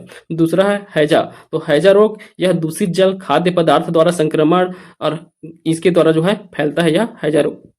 इसका टीका, हैजा का टीका का खोज जो है रॉबर्ट कोच द्वारा किया गया है। याद रखेंगे हैजा के टीका का खोज किनके द्वारा? Robert Koch. तो कोच ने हैजा का खोज किया, कोच हैजा, ठीक, रॉबर्ट कोच द्वारा हैजा का। लक्षण देखिए तो हैजा के रोग का लक्षण क्या होता है? पेचिस। तो पेचिस होना जो है इसका लक्षण होता है। दूसरा देखिए प्लेग। तो प्लेग भी जो है बैक्टीरिया के द्वारा फैलने वाला रोग है। यह चूहों के माध्यम से मनुष्य तक पहुंचता है। तो चूहा जो है इसके लिए स्रोत का काम करते हैं, माध्यम का काम करते हैं। तो चूहों के माध्यम से जो है प्लेग फैलता है, यह एक बैक्टीरिया वाला रोग है। अगला देखिए टीबी या क्षय रोग। तो टीबी या क्षय रोग, टीबी रोग को जान रहे हैं, फेफड़े को प्रभावित करने वाला रोग है। खांसी होता है, एक रूप से जो है खांसी दिखाई देता है, वह टीबी का रूप लेता है। टीबी या क्षय रोग जन्म के ठीक बाद शिशु को टीका लगाया जाता है। टीबी के विरुद्ध प्रतिरोध विकसित करने के लिए टीका लगाया जाता है। तो जन्म के जस्ट बाद जो है टीबी या क्षय रोग के लिए टीका लगाया जाता है बच्चों को, ताकि वो जो है टीबी रोग से प्रतिरोधित क्षमता विकसित कर सके। बीसीजी बीसल्स, कैलमिटी और ग्यून। तो ये बीसल्स, कैलमिटी, ग्यून ये टीबी के लिए ही क्या है? टीका है। ठीक, बीसीजी का टीका किसके लिए? टीबी क्षय रोग के लिए लगाया जाता है। आगे देखिए कुष्ठ रोग। कुष्ठ रोग भी क्या है? एक बैक्टीरिया वाला रोग है, लेप्रोसी के नाम से जानते हैं इसे कुष्ठ रोग। यह त्वचा को प्रभावित करता है, हाथों व पैरों की उंगलियां गलने लगती है, स्थायी विकलांगता आ जाता है। इसकी चिकित्सा के लिए एमडीटी नामक इंजेक्शन लगाया जाता है। मल्टी ड्रग थेरेपी के द्वारा इसका क्या किया जाता है? इलाज किया जाता है कुष्ठ रोग का। ठीक, इसमें त्वचा को प्रभावित रहता है, मुख्य रूप से जो शरीर के अंग है, उंगली, हाथ, पैर हो गया, यह जो है काम करना बंद कर देते हैं, लास्ट तक यह स्थायी विकलांगता ला देता है। इससे बचने के लिए डीटीटी का से इलाज किया जाता है। मल्टी ड्रग थेरेपी का प्रयोग करते हैं कुष्ठ रोग से बचने के लिए। बैक्टीरिया रोग है एंथ्रेक्स, हैजा, प्लेग, टीबी, कुष्ठ रोग, मेनिंजाइटिस। तो देखिए मेनिंजाइटिस क्या है? यह मेनिंजाइटिस से मस्तिष्क संबंधित, याद रखेंगे मस्तिष्क में जीवाणु संक्रमण का रोग है। तो जीवाणु वाला रोग है, बैक्टीरिया रहित रोग है मेनिंजाइटिस। ठीक, पश्चिम मध्य प्रदेश में बड़े पैमाने पर यह रोग दिखाई देता है, पश्चिम मध्य प्रदेश में। निमोनिया देखें, निमोनिया इसमें फेफड़े प्रभावित होते हैं। तो निमोनिया भी कौन सा है? बैक्टीरिया वाला रोग है, याद रखेंगे बैक्टीरिया निमोनिया, फेफड़े प्रभावित होते हैं। टाइफाइड दूषित जल, खाद्य पदार्थ से इसका वो होता है, पाचन क्रिया विशेष रूप से प्रभावित होता है टाइफाइड के कारण। ठीक, तो टाइफाइड भी कैसा रोग है? बैक्टीरिया वाला रोग है, जीवाणु वाला रोग। डिफथिरिया, तो ये डिफथिरिया, काली खांसी और टिटनेस, ये तीनों को एक साथ पढ़ना है आपको। डिफथिरिया एक काली खांसी को कुकुर खांसी के नाम से भी जानते हैं। डिफथिरिया बच्चों के फेफड़े प्रभावित होते हैं, यह अशुद्ध दूध का द्वारा फैलता है, तो अशुद्ध दूध का इस्तेमाल करने से डिफथिरिया रोग होता है। काली खांसी बच्चों में होने वाला कफ विहीन खांसी है, तो ये कफ विहीन है काली खांसी या कुकुर खांसी। इसमें जो है खांसी ज्यादा दर्द नहीं आता, पर अंदर अंदर जो है एकदम कफ जम जाता है, इसे काली खांसी कहते हैं। ठीक, इस और दूसरा तीसरा है टिटनेस। टिटनेस तंत्रिका तंत्र को प्रभावित करता है, स्पाइनल कोड में तनाव उत्पन्न करता है, रीढ़ की हड्डी धनुष आकार ले लेता है, धूल मिट्टी से दिखने लगता है। ठीक, तो यह जो है धूल मिट्टी से फैलता है। टिटनेस जो है रीढ़ की हड्डी धनुष आकार ले लेता है, स्पाइनल कोड में तनाव उत्पन्न होता है, तंत्रिका तंत्र को प्रभावित करता है। तो देखिए इन तीनों को अभी जो हम पढ़े हैं, डिफथिरिया डी हो गया इसका, टिटनेस का टी हो, इसका काली खांसी का पी ले लीजिए, और टिटनेस का टी। ठीक, तो इसके तीनों के इलाज के लिए जो है इसका डीपीटी का टीका लगाया जाता है। तो ट्रिपल एंटीजन, इसका नाम है ट्रिपल एंटीजन या फिर डीपीटी, इसका टीका लगता है। डिप्थिया, काली खांसी या टिटनेस, इन तीनों को लिए लगाया जाता है डीपीटी का टीका, याद रहेगा। चलिए अब आगे देखिए, कृमियों द्वारा फैलने वाला रोग है, कृमियों द्वारा। तो ये दो रोग का नाम याद रखना। पहला रोग है फाइलेरिया, इसे हाथी पांव के नाम से जानते हैं फाइलेरिया को। यह कृमि के द्वारा फैलता है, यह मस्तिष्क को प्रभावित करने वाला रोग है। इसमें क्या होता है? स्मरण शक्ति का ह्रास होने लगता है, मेमोरी कमजोर होने लगता है, लक्षण पैरों पर दिखते हैं। तो सबसे पहले लक्षण जो है पैरों पर दिखते हैं। ठीक, तो स्मरण शक्ति युक्त मस्तिष्क को प्रभावित करता है फाइलेरिया। कृमियों से होने वाला अन्य रोग में देखें तो hook warm series, pin warm series और टीनियासिस, हुक वार्म सीरीज और पिन वार्म डिसीज, ये दोनों है। Hook warm disease, pin warm disease और टीनियासिस, ये तीनों, और फाइलेरिया, ये चारों जो है कृमियों द्वारा फैलने वाले रोग हैं, कृमियों द्वारा। अगले देखिए, विषाणु वायरस द्वारा फैलने वाले रोग कौन कौन से होते हैं? तो इसका खोज सबसे पहले किनके द्वारा किया गया है, देख सकते हैं। विषाणु की खोज जो है रूसी वैज्ञानिक इवान विस्की ने तंबाकू के मौजूद मोजेक रोग पर खोज से प्राप्त किया था। तो तंबाकू के कारण होने वाला एक रोग है मोजेक रोग, उसी पर जो है खोज के समय जो है किनके द्वारा इवान विस्की, ये रूसी वैज्ञानिक है, इनके द्वारा जो है विषाणु का खोज किया जाता है। इनकी प्रकृति सजीव निर्जीव दोनों प्रकार की होती है, इसी कारण इन्हें सजीव और निर्जीव की कड़ी में कहा जाता है, सजीव और निर्जीव दोनों की कड़ी में भी रखा जाता है। मानव शरीर में विषाणुओं के कारण होने वाले मुख्य रोग कौन कौन से हैं? पहला है सार्स अर्थात सेवियर एक्यूट रेस्पिरेटरी सिंड्रोम। तो सेवियर एक्यूट रेस्पिरेटरी सिंड्रोम जो है किसके कारण होता है? विषाणु के कारण। इसमें कौन कौन से रोग है? संक्रामक रोग शामिल होते हैं, जैसे कोरोना वायरस। तो कोरोना भी एक क्या है? संक्रामक रोग है। तो संक्रामक रोग कोरोना है, तो यह किससे संबंधित था? सार्स वायरस रोग है यह कोरोना वायरस। तो यहीं से वायरस याद रखना है, सार्स कोरोना वायरस का ही एक रूप था, सार्स का रूप था कोरोना वायरस। ठीक, आगे देखिए एड्स। तो एड्स भी जो है वायरस के ही कारण फैलने वाला रोग है। तो एड्स का फुल फॉर्म क्या होता है? Accurate immuno deficiency syndrome. ठीक, यह जो है HIV human immuno deficiency virus है। तो ह्यूमन इम्यूनो डिफिशियंसी वायरस अर्थात HIV वायरस के खोज करते थे ल्यूक मोटागिलियर और रॉबर्ट गैलो, इन दोनों द्वारा जो है HIV वायरस का खोज किया गया। HIV वायरस के ही कारण जो है एड्स का नामक रोग होता है, यह विषाणु वाला रोग है। आगे देखिए पोलियो। तो पोलियो भी वायरस के कारण होता है, वायरस के कारण होने वाला रोग है पोलियो भी, विषाणु के कारण होने वाला रोग। तो देखिए यह किससे फैलता है? दूषित खाद्य पदार्थ, धूल, मिट्टी आदि से फैलता है पोलियो रोग। तंत्रिका तंत्र को प्रभावित करता है, निचले हिस्से कमर के नीचे तक के जो है रक्त का पहुंचना बंद हो जाता है, जिससे स्थायी विकलांगता आ जाती है। विश्व में 3/4 रोगी भारत में है। विश्व में 3/4 पोलियो के रोगी भारत में है। भारत से पूर्ण उन्मूलन के लिए पल्स पोलियो टीकाकरण अभियान 1995 में प्रारंभ किया गया था। तो पल्स पोलियो टीकाकरण अभियान चल रहा है, 1995 में प्रारंभ किया गया था।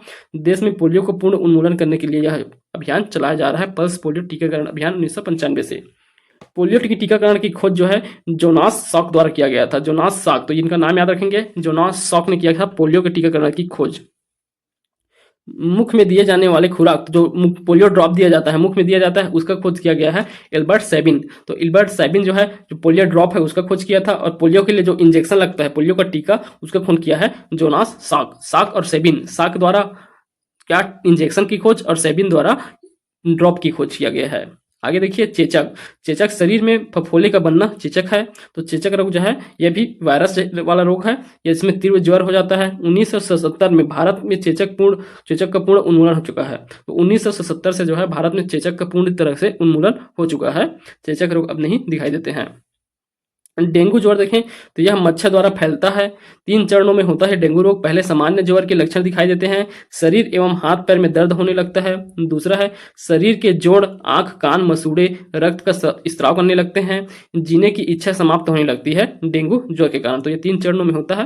पहले सामान्य ज्वर दिखाई देगा, हाथ पैर दर्द करेगा। दूसरे फिर शरीर के जोड़, आंख, कान, मसूड़े ये सब में रक्त निकलने लगता है। फिर आंख में जो है जीने की इच्छा खत्म होने लगता है। ये 3 दिखाई लक्षण देते हैं डेंगू ज्वर का।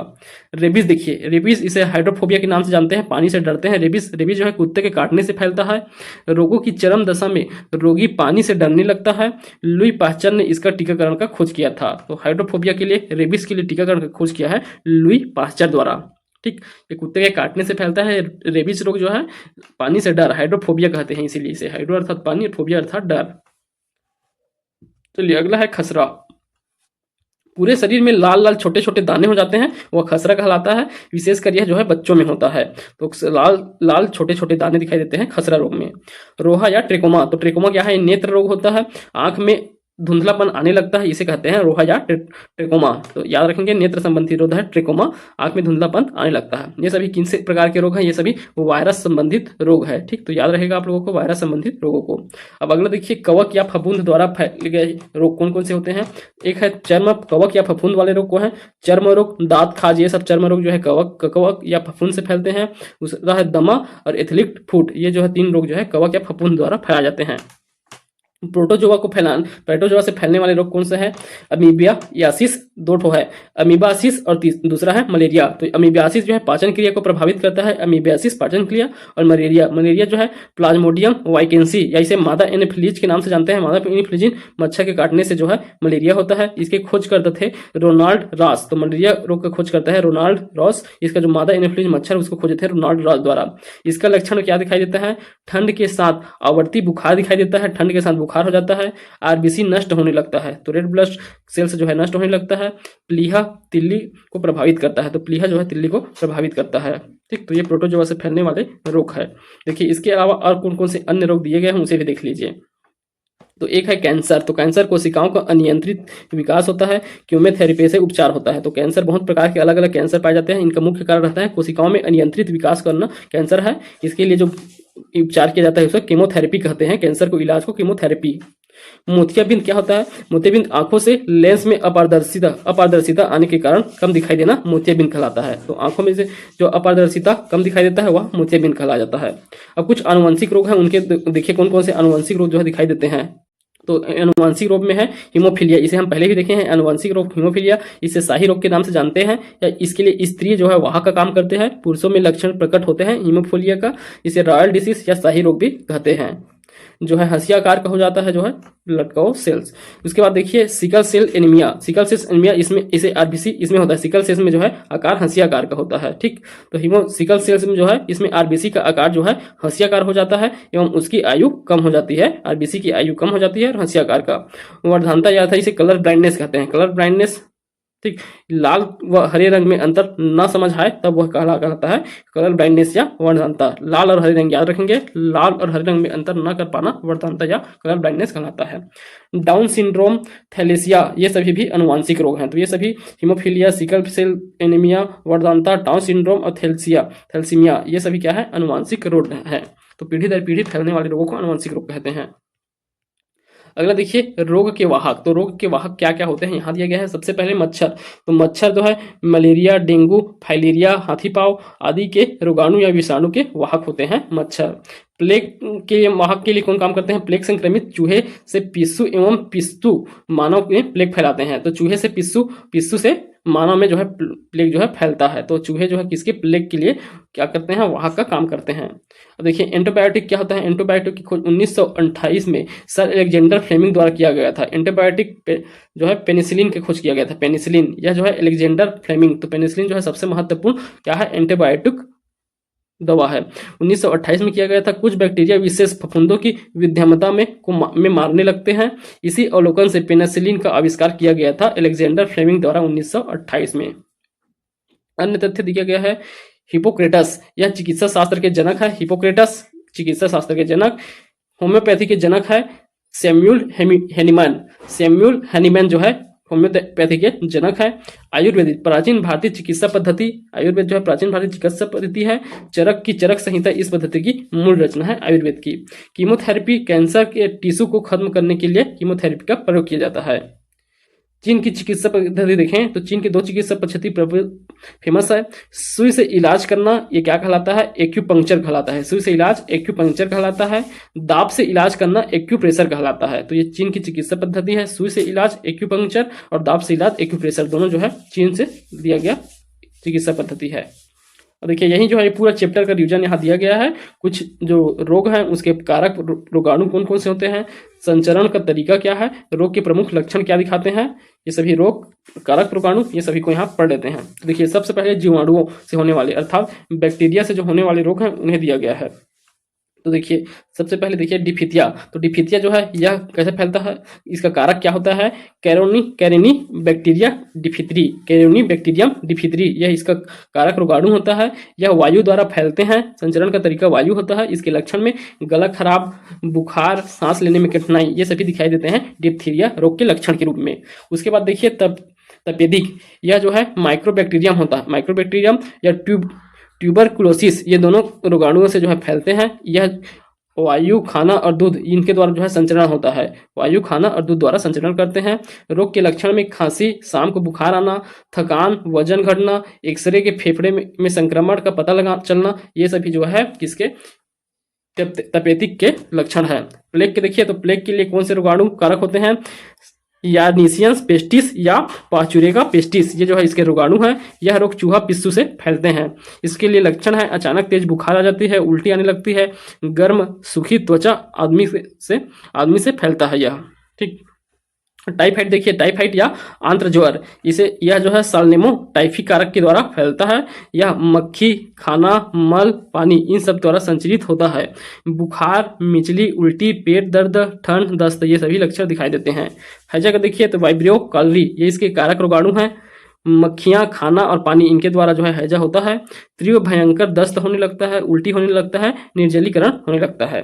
काली खांसी या इसे कुकुर खांसी के नाम से जानते हैं। बार्टेला प्यूटियस नामक रोगाणु से इस कारक होता है। खांसी और थिंक के दौरान ये फैलते हैं। जैसे जुकाम, सूखी खांसी के शुरू होकर खांसी जो है उग्र बिंदु रूप धारण कर लेता है काली खांसी में। अब दूसरा देखिए विषाणु द्वारा फैलने वाले रोग। तो विषाणु वाला कौन कौन से फैलते हैं? छोटी माता को जो है इसके लिए कारक रोगाणु कौन है? बेरिसेला वायरस। इसे ये कैसे फैलेगा? सीधा संपर्क में आने से या अप्रत्यक्ष संक्रमित वस्तुओं के संपर्क में आने से छोटी माता फैलते हैं। इन्फ्लुएंजा या आर्थोमिक्सो वायरस जो है इसके लिए कारक का कार्य करता है और यह भी संपर्क में आने से फैलते हैं। तो ज्यादातर जो विषाणु वाले वायरस वाले जो होते हैं वे जो है संक्रमण से फैलने वाले रोग हैं, अर्थात संपर्क आने से फैलने वाले रोग हैं। जितने भी विषाणु वायरस वाले रोग होते हैं वे सभी। तो जैसे खसरा को देखिए, इसे रिब्योला भी कहते हैं, मिसल्स वायरस के कारण होता है, यह भी सीधे संपर्क में आने से फैलेगा। पोलियो वायरस जो है संपर्क मक्खियों, पिस्सू, खाना आदि से फैलता है पोलियो। डेंगू बुखार या हड्डी तोड़ बुखार यह डेंगू वायरस से होता है। एंडीज एजिप्टिस मच्छर के काटने से होता है। एड्स जो है यह HIV वायरस है, यह यौन संपर्क के आने से, संक्रमित रक्त या संक्रमित इंजेक्शन से जो है फैलते हैं।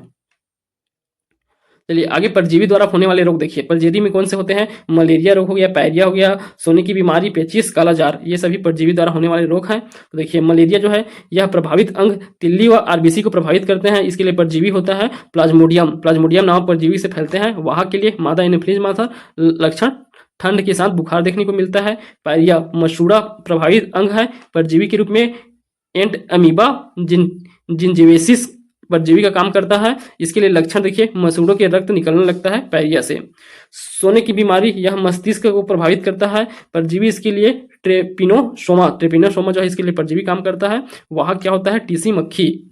इसके लिए बहुत नींद के साथ बुखार देखने को मिलता है इसके लक्षण के रूप में। पेचिस यह आंत को प्रभावित करता है, इसके लिए परजीवी है एंट अमीबा हिस्टोलिटिका। इसके लिए लक्षण में देखें तो श्लेषा एवं खून के दस्त के रूप में निकलना। कालाजार इसे अस्थि मज्जा को प्रभावित करता है, इसके लिए परजीवी है लिस्मेनिया डोनाउनी। यह मक्खी के से फैलता है, मक्खी के से इससे क्या होता है? तेज बुखार दिखाई देता है लक्षण के रूप में कालाजार के लिए। ठीक, तो ये जो है हमारा रोग वाला चैप्टर यहाँ से कंप्लीट होता है। फिर अगला वाला चैप्टर है कोशिका, क्रोमोसोम, DNA या जीन। तो इस सबको अभी पढ़ेंगे। तो देखिए, कोशिका के अध्ययन के विज्ञान को क्या कहा जाता है? साइटोलॉजी। तो साइटोलॉजी कहलाता है कोशिका के अध्ययन, कोशिका का अध्ययन जो है साइटोलॉजी कहलाता है। कोशिका जीवन की सबसे छोटी कार्यात्मक संरचनात्मक इकाई होता है। कोशिका जीव की सबसे छोटी कार्यात्मक और संरचनात्मक इकाई है। प्रत्येक जीव की उत्पत्ति एक कोशिका से हुआ रहता है। तो देखिए, कोशिका है, कोशिका से क्या होता है? बहुत सारे कोशिका मिलकर टिश्यू बनते हैं, टिश्यू, और टिश्यू से फिर त्वचा बनना स्टार्ट होता है। ठीक, त्वचा बनता है फिर टिश्यू से। इस प्रकार जो है त्वचा से फिर शरीर का पूरे अंग बनता है। आगे देखिए, राइबोसोम। राइबोसोम यह राइबोन्यूक्लिक एसिड अर्थात आरएनए, राइबोन्यूक्लिक एसिड नामक अम्ल व प्रोटीन की बनी होती है राइबोसोम।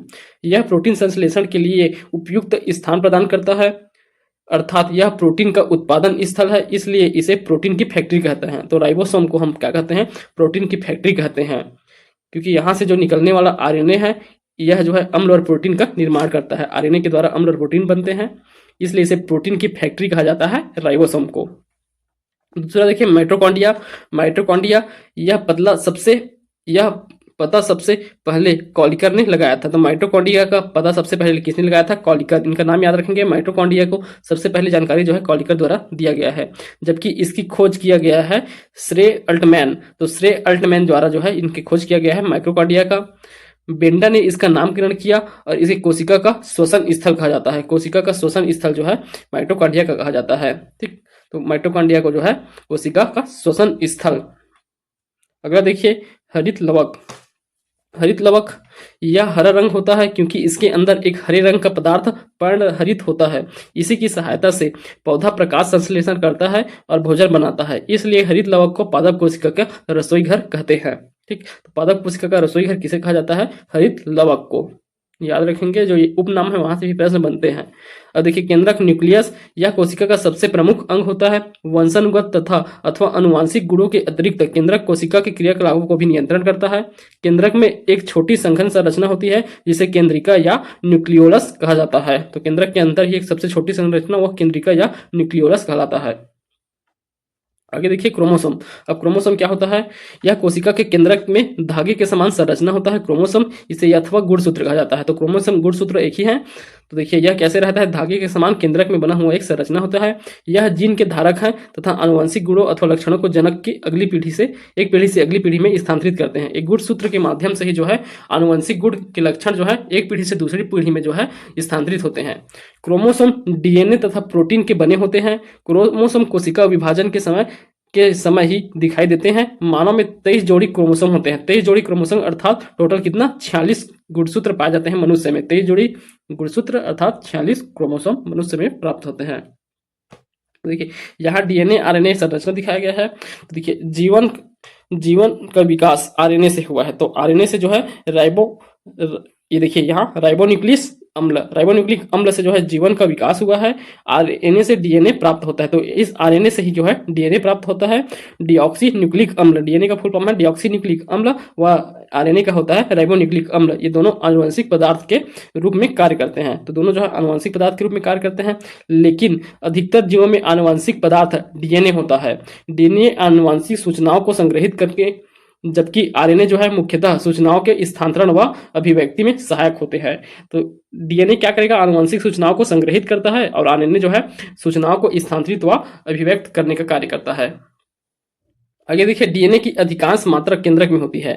डीएनए की अधिकांश मात्रा केंद्रक में होती है। डीएनए में उपस्थित क्षार 4 प्रकार के होते हैं। कितने? 4 प्रकार के क्षार जो है डीएनए में उपस्थित होते हैं। एडिन ए, गुआइन जी, थाइमिन टी, साइटोन सी। तो ये जो है 4 प्रकार के जो है क्षार किसमें पाए जाते हैं? डीएनए में। ठीक, एडिन अर्थात इसे ए कहा जाता है, गुआइन अर्थात जी, थाइमाइन का टी और साइटोसाइन का सी। तो ये 4 प्रकार के क्षार डीएनए में उपस्थित होते हैं। अब देखिए, डीएनए की खोज जो है किनके द्वारा किया जाता है? डीएनए का प्रतिपादन जेडी वाटसन एवं क्रिक 2 वैज्ञानिक हैं। इन्होंने जो है डीएनए की द्विकुंडली संरचनात्मक मॉडल, डबल हेलिक्स मॉडल प्रतिपादित किया। इस काम के लिए इन्हें नोबेल पुरस्कार भी प्रदान किया गया है। तो चिकित्सा के क्षेत्र में जो है इन्हें नोबेल पुरस्कार दिया गया है डीएनए की खोज के लिए। डीएनए अंगुली छाप, डीएनए अंगुली छाप अर्थात डीएनए फिंगरप्रिंट एक तकनीक है जिसमें डीएनए के स्तर पर एक जनसंख्या में स्थित विभिन्न लोगों के बीच विभिन्नता के बारे में पता लगाया जा सकता है। तो हर व्यक्ति का जो है फिंगरप्रिंट जो है अलग होता है। यही टेक्नोलॉजी जो है डीएनए फिंगरप्रिंट से संबंधित है। यह डीएनए अनुक्रम में बहुरूपता के सिद्धांत पर कार्य करता है। इसका न्यायालयीन विज्ञान अर्थात जो कानूनी विज्ञान होता है, न्यायालयीन विज्ञान, आनुवंशिक विविधता या विकासीय जीव विज्ञान के क्षेत्र में अत्यधिक उपयोग होता है डीएनए फिंगरप्रिंट का। अब अगला देखिए जीन क्या है? डीएनए में अणु कोशिका में के निर्माण व संगठन की सभी आवश्यकताएं सूचनाएं होता है। डीएनए अणु में कोशिका के निर्माण व संगठन की सभी आवश्यक सूचनाएं होती हैं। डीएनए का वह क्रियात्मक खंड जो आरएनए का कूट लेखन करता है उसे जीन कहते हैं। जीन सजीव व आनुवंशिक इकाई होती है। जीन सजीव में आनुवंशिक इकाई है। यह जनक से संतति को आनुवंशिक लक्षण के स्थानांतरण स्वरूप प्राप्त होता है। तो जीन जो है आनुवंशिक रूप से जो है पिता से संतान में पहुंचता है, माता पिता से संतान में पहुंचता है। तो यह जो है जीन जो है एक आनुवंशिक फैक्टर है। आगे देखिए मानव जीनोम परियोजना। तो मानव जीनोम परियोजना क्या है? यह एक वृहद योजना है जिसका उद्देश्य मानव जीनोम में स्थित सभी क्षारों का अनुक्रम जानना है। यह मानव के सभी जीनों को जानने से संबंधित विज्ञान है मानव जीनोम परियोजना। अब देखिए मनुष्य में लिंग निर्धारण, तो इसे जो है आप समझेंगे मनुष्य में लिंग का निर्धारण कैसे होता है। तो आप सब स्कूल में अगर बायो पढ़े होंगे तो आप जानते ही होंगे मनुष्य लिंग निर्धारण। देखिए स्त्री, देखिए टोटल जो है मनुष्य में कितने होते हैं? 23 जोड़े होते हैं। क्या? गुणसूत्र। तो उसमें लिंग का निर्धारण जो है गुणसूत्र के माध्यम से होता है। ये स्त्री हो गए और दूसरा हो गया पुरुष। तो टोटल कितने होते हैं? 23 गुणसूत्र। इनके जो 22 गुणसूत्र होते हैं वो दोनों में क्या होते हैं? समान होते हैं। फिर जो 23वां गुणसूत्र रहता है, 23वां जोड़ा गुणसूत्र, तो 30वां जोड़ा गुणसूत्र अलग होते हैं। स्त्री के लिए एक्स होते हैं और पुरुष के लिए जो है एक्स और वाई होते हैं गुणसूत्र। देखिए अब जो इसका गुणसूत्र का निर्धारण कैसे होगा? तो एक्स है तो यह स्त्री होती है और एक्स वाई है तो यह पुरुष होते हैं। तो जो नए बच्चा उनका स्त्री और पुरुष के मिलन से जब बच्चे पैदा होते हैं उसमें महिलाओं जो स्त्री है वहां से एक्स गुणसूत्र प्राप्त होगा, दोनों एक्स ही है। और इनमें पुरुष से जो है या तो एक्स प्राप्त होगा या फिर वाई प्राप्त होगा। ठीक, तो अगर एक्स प्राप्त होगा तो एक्स फिर से बन जाएगा तो यह क्या? एक लड़की पैदा होती है। पुरुष से अगर एक्स प्राप्त हो रहा है तो, और महिला का तो दोनों एक्स ही है तो एक्स ही रहेगा। और यहां से अगर वाई प्राप्त हो रहा है पुरुष से तो क्या हो जाता है? एक्स वाई, अर्थात यह पुरुष हो जाता है तो यह लड़का पैदा होता है। तो यही जो है प्रक्रिया यहाँ लिखा हुआ है। मनुष्य गुणसूत्रों की संख्या 23 में, जोड़े में कुल 46 होते हैं गुणसूत्र। संतानों को प्रत्येक जोड़ी का एक गुणसूत्र अंडाणु के द्वारा माता से तथा दूसरा गुणसूत्र जो है शुक्राणु के द्वारा पिता से प्राप्त होता है। स्त्री के अंडाणु में एक्स गुणसूत्र होता है, वाई नहीं होता है। स्त्री में सिर्फ एक्स और एक्स ही होते हैं, जबकि पुरुष के शुक्राणु में एक्स और वाई दोनों होते हैं। निषेचन के समय यदि माता के अंडाणु से पिता का एक्स गुणसूत्र वाला शुक्राणु मिलता है, अर्थात एक्स और एक्स दोनों मिल गए, तब क्या कहलाएगा? 21वीं जोड़ी एक्स एक्स हो गया और संतान जो है लड़की होगी। और जबकि माता के अंडाणु में पिता का वाई गुणसूत्र मिलेगा, अर्थात एक्स में वाई मिलेगा, तब जो है शुक्राणु निषेचन होगी और एक्स वाई गुणसूत्र वाला युग्मजनन बनेगा जिससे संतान जो है लड़का होगा। अतः पुरुष का गुणसूत्र संतान के लिंग निर्धारण के लिए उत्तरदायी होता है। तो पुरुष का गुणसूत्र जो है उत्तरदायी होता है लिंग के निर्धारण के लिए। चलिए आगे देखिए, अब ये वही वाला पेज है। हाँ, अब आगे आप देखेंगे यहाँ से हम लोग का मेन जो चैप्टर है वो कंप्लीट होता है। उसके बाद देखिए यहाँ विज्ञान की शाखाएं दिया गया है, किन शाखाओं को उसके अंदर क्या अध्ययन किया जा रहा है, उन्हें क्या नाम दिया गया है, इसे देखिए। तो देखिए एरोनॉटिक्स, तो एरोनॉटिक्स क्या होता है? विमानों की उड़ान से संबंधित विज्ञान है। तो विमान की उड़ान से संबंधित विज्ञान को हम क्या कहते हैं? एरोनॉटिक्स कहते हैं। एंथ्रोपोलॉजी क्या होता है? मानव के विकास व सामाजिक संबंधों का अध्ययन जो है एंथ्रोपोलॉजी कहलाता है। और देखिए एक्स बायोलॉजी यह पृथ्वी के बारे में समस्त प्रकार का अध्ययन जो है एक्स बायोलॉजी कहलाता है। बॉटनी अर्थात वनस्पति विज्ञान, यह पेड़ पौधे या वनस्पतियों का अध्ययन है, यह बॉटनी कहलाता है। वही सेल या कोशिका का अध्ययन क्या कहलाता है? साइटोलॉजी कहलाता है। बागवानी से संबंधित अध्ययन हॉर्टिकल्चर कहलाता है। कैंसर का अध्ययन ऑन्कोलॉजी कहलाता है। ऑन्कोलॉजी को निकाल लेना है यहाँ से, ऑन्कोलॉजी अर्थात कैंसर का अध्ययन हुए। दांतों का अध्ययन ओडोंटोलॉजी, यहाँ से दांत को निकालिए, ये डोंट है, यहाँ से दांत, इसे याद रखेंगे। दांत का अध्ययन ओडोंटोलॉजी कहलाता है। पक्षियों का अध्ययन क्या कहलाता है? ऑर्निथोलॉजी। पक्षियों का अध्ययन ऑर्निथोलॉजी कहलाता है। और अस्थियों का अध्ययन, अस्थि अर्थात हड्डियों का अध्ययन जो है क्या कहलाता है? एस्थोलॉजी। तो ऑस्ट्रोलॉजी कहलाता है अस्थियों का अध्ययन। और भाषा अध्ययन विषयक विज्ञान क्या कहलाता है? फिलोलॉजी कहलाता है। फिलोलॉजी भाषा अध्ययन विषयक। ध्वनि संबंधी अध्ययन एकॉस्टिक्स कहलाता है। ब्राह्मण विज्ञान कॉस्मोलॉजी कहलाता है। वृद्ध अवस्था जेरोनोटोलॉजी, जेरोनोटोलॉजी है वृद्धावस्था।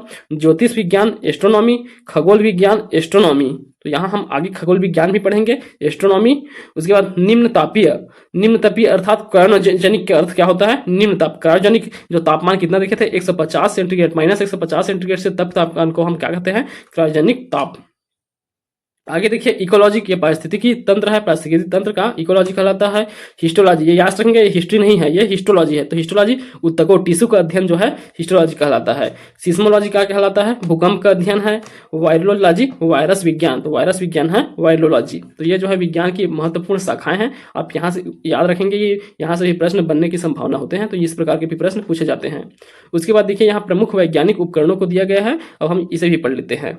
तो देखिए सबसे पहला है अल्टीमीटर। तो अल्टीमीटर क्या काम करता है? वायुयान में यह पता लगाने के लिए कि वह कितनी ऊंचाई पर उड़ रहा है। तो वायुयान की ऊंचाई ज्ञात करने के लिए अल्टीमीटर का प्रयोग किया जाता है।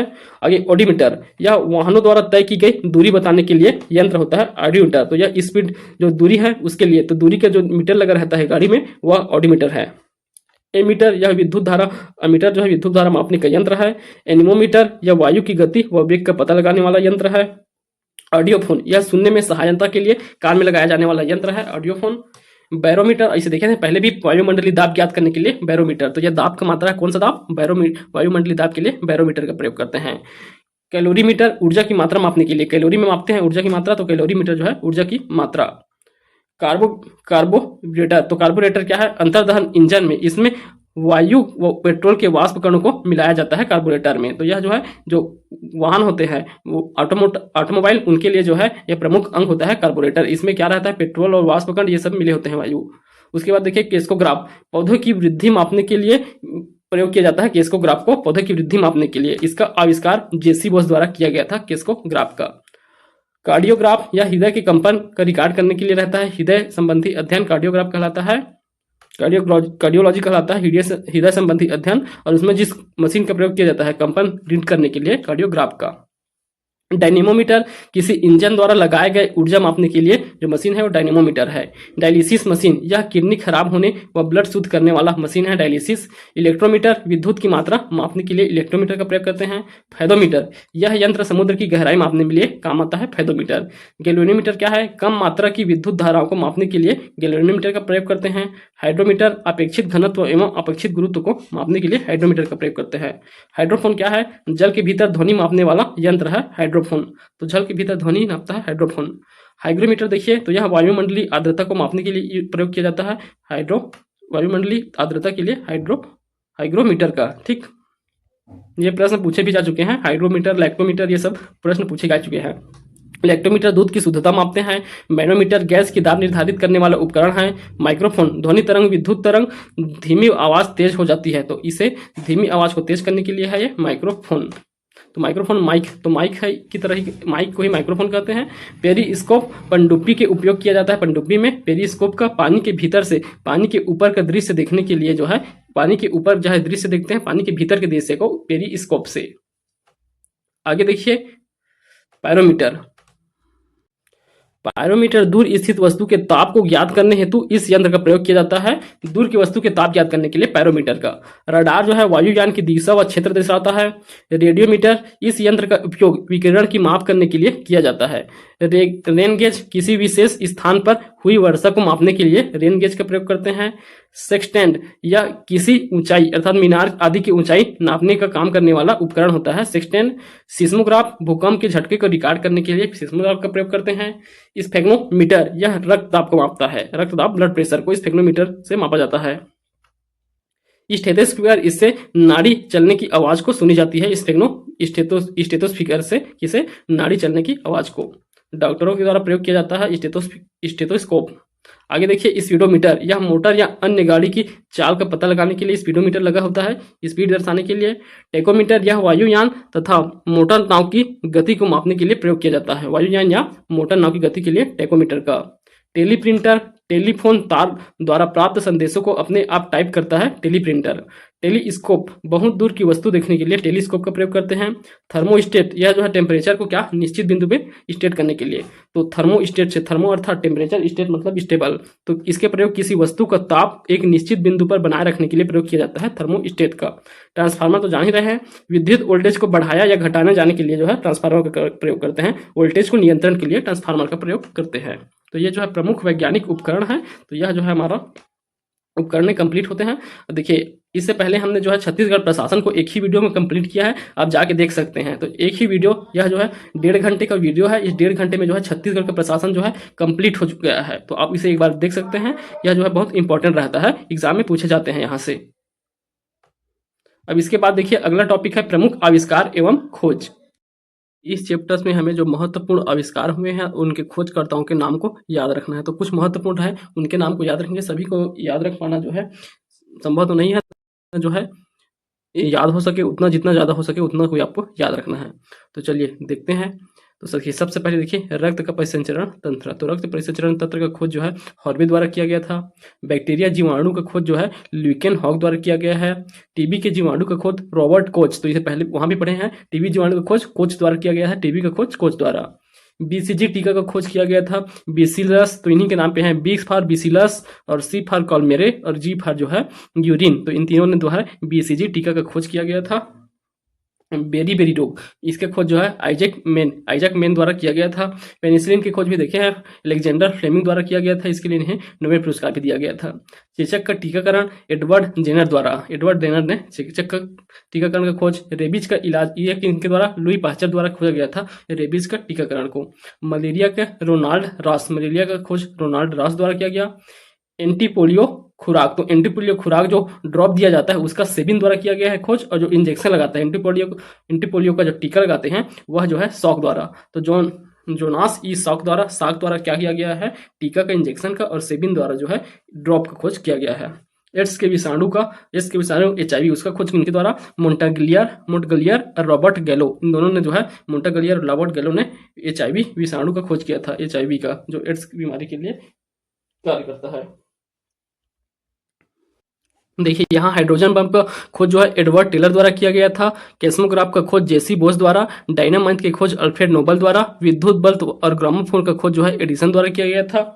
तड़ित चालक का खोज जो है बेंजामिन फ्रैंकलिन, तो बेंजामिन फ्रैंकलिन का तड़ित चालक का खोज किया गया था। मोटर कार निर्माण यह जो है हेनरी फोर्ड द्वारा किया गया था। फोटोग्राफी का खोज डेक्यूरे, निप्से और टालबोट द्वारा किया गया। रंगीन फोटोग्राफी जो है लिपमैन, इसे याद रखेंगे, रंगीन फोटोग्राफी का खोज करता है लिपमैन।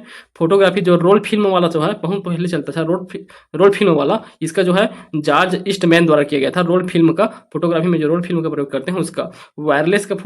वायरलेस का मार्कोनी, वायरलेस जो प्रणाली चलता है उसका खोज किया है मार्कोनी द्वारा। वायुयान इसका जो है राइट्स ब्रदर्स द्वारा, तो 2 भाई थे राइट ब्रदर्स, उनके द्वारा वायुयान का आविष्कार किया गया। भाप इंजन का देखें तो भाप इंजन का आविष्कार जो है जेम्स वाट द्वारा किया गया था, भाप इंजन का आविष्कार। चलिए इसके बाद देखिए स्टेथोस्कोप, तो यहां से देखना स्टार्ट करिए। स्टेथोस्कोप इतना में हो जाएगा। देखिए स्टेथोस्कोप इसका जो है लाइनक ने खोज किया था। स्टेनलेस स्टील इसका आविष्कार जो है ब्रेसले फाउंटेन पेन का, तो फाउंटेन पेन है यह जो है वाटरमैन द्वारा आविष्कार किया गया था फाउंटेन पेन का। बॉल पॉइंट पेन का लाउंडर द्वारा। कैलकुलेटर का पास्कल द्वारा। हेलीकॉप्टर का ब्रिगेड हेलीकॉप्टर का है वायुयान का राइट ब्रदर्स। रिवॉल्वर का कोल्ट द्वारा किया गया था रिवॉल्वर का। सेफ्टी लैम्प का डेवी द्वारा। डायनेमो का सिद्धांत फैराडे ने दिया था। Telescope Galileo. साइकिल का मैक्लिनियन, तो साइकिल को पूछा जाता है, साइकिल टेलीस्कोप का पूछा जाता है, टेलीस्कोप का मैक्लिनियन, साइकिल का जो है मैक्लिन। गैलीलियो टेलीस्कोप, साइकिल का मैक्लिन। टाइपराइटर का सोल्ज। हवाई जहाज का राइट ब्रदर्स। टेलीफोन का ग्राम बेल। ट्रांजिस्टर का सोकली। बैरोमीटर का टारिसेली, तो बैरोमीटर का खोज किया है टारिसेली द्वारा। उसके बाद देखिए प्रिंटिंग प्रेस का गुडनबर्ग द्वारा। Printing press Gutenberg. परमाणु बम का ऑटो हॉर्न के द्वारा, परमाणु बम का खोज ऑटो हॉर्न द्वारा किया गया था। और यहाँ हम कहाँ आए थे, तो यहाँ रेल इंजन, तो भाप इंजन हो गया था जेम्स वाट। भाप इंजन जेम्स वाट द्वारा। रेल इंजन का आविष्कार स्टीफेंसन द्वारा।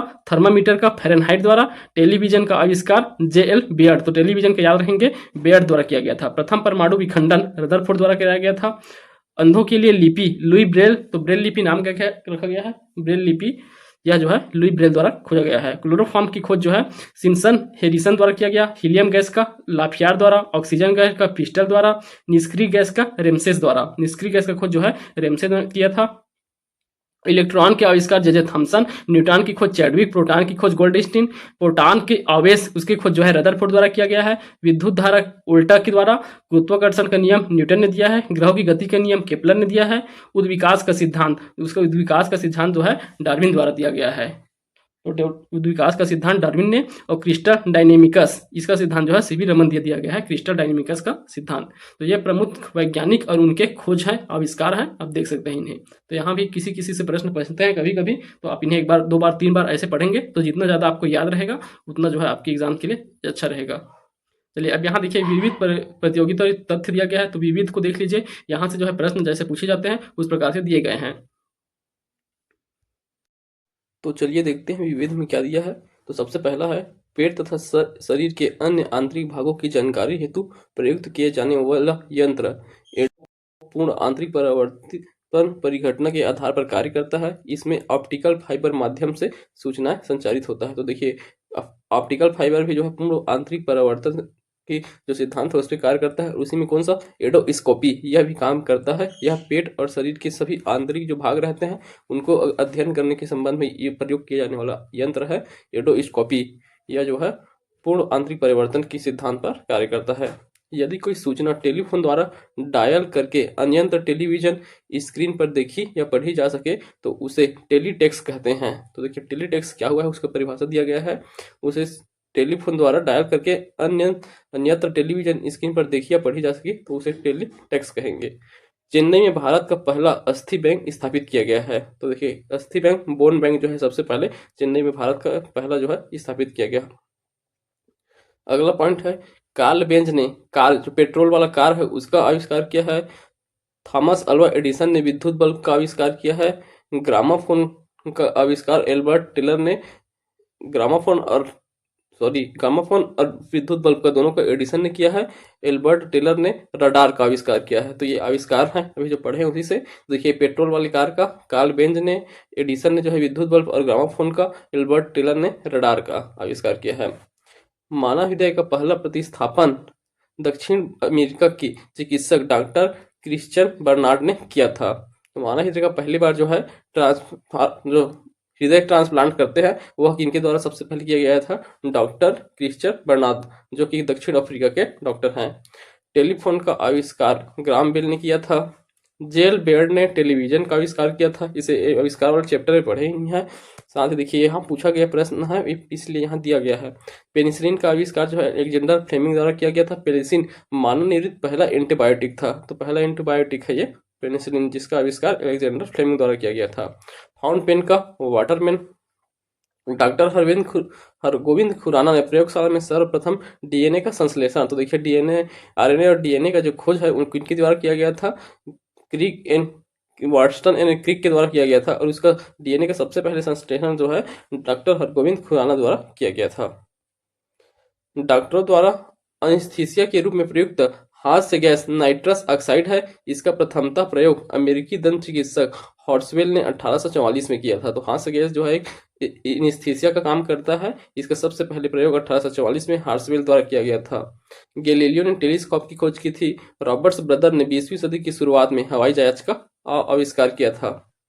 चंद्रा एक्सरे दूरबीन का नाम है। देखिए चंद्र जो है एक्सरे दूरबीन का नाम है। यह भारतीय मूल के प्रसिद्ध अमेरिकी वैज्ञानिक एस चंद्रशेखर सुब्रमण्यम चंद्रशेखर के सम्मान में रखा गया है चंद्र एक्सरे दूरबीन को। थियोडोर मेमन ने लेजर का आविष्कार किया है। तो लेजर का आविष्कार किसने किया है? थियोडोर मेमन द्वारा। डॉक्टर इयान विल्यूट ने सर्वप्रथम सफल क्लोन मेमना डॉली को विकसित किया था। तो क्लोन मेमना डॉली को विकसित किया था सबसे पहले जो है क्लोनिंग का प्रयोग करके, अर्थात दो का जो है क्लोनिंग करा के जो है एक नया जीव प्राप्त किया जाना, वह क्या कहलाता है? नया प्रजाति प्राप्त कराना क्लोनिंग कहलाता है। ठीक, तो यह जो है पहली बार जो है मेमना प्राप्त किया गया था किनके द्वारा? डॉक्टर इयान विलवुड द्वारा, जिसका नाम डॉली रखा गया था। रेडियम की खोज मैडम क्यूरी द्वारा किया गया था। रेडियम इसकी खोज के लिए जो है नोबेल पुरस्कार प्रदान किया गया था। मैडम क्यूरी जो है 2 बार नोबेल पुरस्कार प्राप्त करने वाली है। आगे देखिए एक्सरे के आविष्कारक डब्ल्यू के रोजेंट तो एक्सरे का आविष्कार से पहले भी पढ़े थे। रोजेंट ए है, रोजेंटन है, डब्ल्यू के रोजेंट। इन्हें जो भी 1901 में नोबेल पुरस्कार, पहले नोबेल पुरस्कार प्राप्त किया गया था इनके द्वारा फिजिक्स का। ठीक, चेचक के टीके की खोज एडवर्ड जेनर ने की थी। चेचक के टीके की खोज जोनास एडवर्ड साल्क ने पोलियो का टीका सबसे पहले तैयार किया था। न्यूट्रॉन की खोज जो है चैडविक द्वारा किया गया। मूल कण के रूप में जे थॉमसन ने 1890 में इलेक्ट्रॉन की खोज की, जो ऋण आवेशित कण होता है। तो 1890 में किया गया है, याद रखेंगे, इलेक्ट्रॉन की खोज। गैस इंजन की खोज डेमलर ने की थी। भारत में अणु बम के विकास की आधारशिला रखने वाले प्रथम वैज्ञानिक है डॉक्टर होमी जहांगीर भाभा। इनके द्वारा जो है अणु बम भारत में सबसे पहले आधारशिला रखा गया था अणु बम का। हवाई जहाज के ब्लैक बॉक्स का रंग नारंगी होता है। तो देखिए, हवाई जहाज में एक ब्लैक बॉक्स होता है, उसका रंग क्या होता है? नारंगी। तो ये ब्लैक बॉक्स में क्या होता है? इस ब्लैक बॉक्स में जो है साउंड रिकॉर्ड किया जाता है। अगर क्रैश होने वाला रहता है, उसमें हवाई जहाज जो है क्रैश होने वाला रहता है, तो उसमें जो लास्ट पायलट और जो यात्रियों के बीच जो बातचीत हुआ रहता है, उसका रिकॉर्डिंग इसी के में रहता है, ब्लैक बॉक्स में, जिसका रंग क्या रहता है? नारंगी। याद रखेंगे, ऑरेंज रंग में रहता है। चलिए अगला, स्मार्ट जेल एक पदार्थ है जो जीवन तंत्रों की नकल करता है। तो एक पदार्थ है स्मार्ट जेल जो क्या करता है? जीवन तंत्रों की नकल करता है। चंद्रशेखर वेंकट रमन को 1930 में रमन प्रभाव के लिए भौतिकी का नोबेल पुरस्कार दिया गया था। देखिए, चंद्रशेखर वेंकट 1930 में दिया गया था रमन प्रभाव की खोज के लिए भौतिकी का नोबेल पुरस्कार। ठीक, तो ये महत्वपूर्ण तथ्य हो गया। इसमें देखिए, भारत के अनुसंधान संस्थाएं कहाँ कहाँ प्रमुख अनुसंधान संस्था हैं, यहाँ से भी अगर प्रश्न पूछते हैं तो ये यहाँ से पूछ सकते हैं। तो देखिए, प्रमुख अनुसंधान संस्थाएं, उनका मुख्यालय कहाँ है आपको याद रखना है। तो देखिए, सबसे पहले सेंट्रल लेदर इंस्टीट्यूट। तो केंद्रीय लेदर इंस्टीट्यूट जो है कहाँ है? चेन्नई में है। Central mining research station Dhanbad, Jharkhand के धनबाद में है। माइनिंग स्टेशन, बहुत ज़्यादा यहाँ खनिज पाया जाता है झारखंड में, तो याद रखेंगे, झारखंड के धनबाद में है central mining research station. National environment engineering research institute, यह नागपुर के निरी में है। तो national environment engineering research institute Nagpur के निरी में है। Central salt research institute Bhavnagar, यह गुजरात में है। Central jute technology research institute Kolkata में है। जूट टेक्नोलॉजी, सबसे ज़्यादा जूट की खेती जो है कोलकाता में होता है, तो यह जो है कहाँ है? कोलकाता में है। Central marine research station Mumbai, तो मुंबई जो है समुद्र से लगा हुआ है। Central marine research station Mumbai में है। Central technological research institute Mysore, Karnataka के मैसूर में है technological research institute. Central rice research institute, तो राइस कहाँ है? यह जो है कटक में है, उड़ीसा के कटक में है। सेंट्रल पोटैटो रिसर्च इंस्टीट्यूट, यह जो है हिमाचल प्रदेश के शिमला में है। पोटैटो को याद रखेंगे, आलू का। सेंट्रल टोबैको रिसर्च इंस्टीट्यूट, यह आंध्र प्रदेश के राजमुंद्री में है। टोबैको, सबसे ज़्यादा उत्पादन आंध्र प्रदेश में होता है टोबैको का। National botanical research institute Lucknow में है। Botanical research institute Lucknow.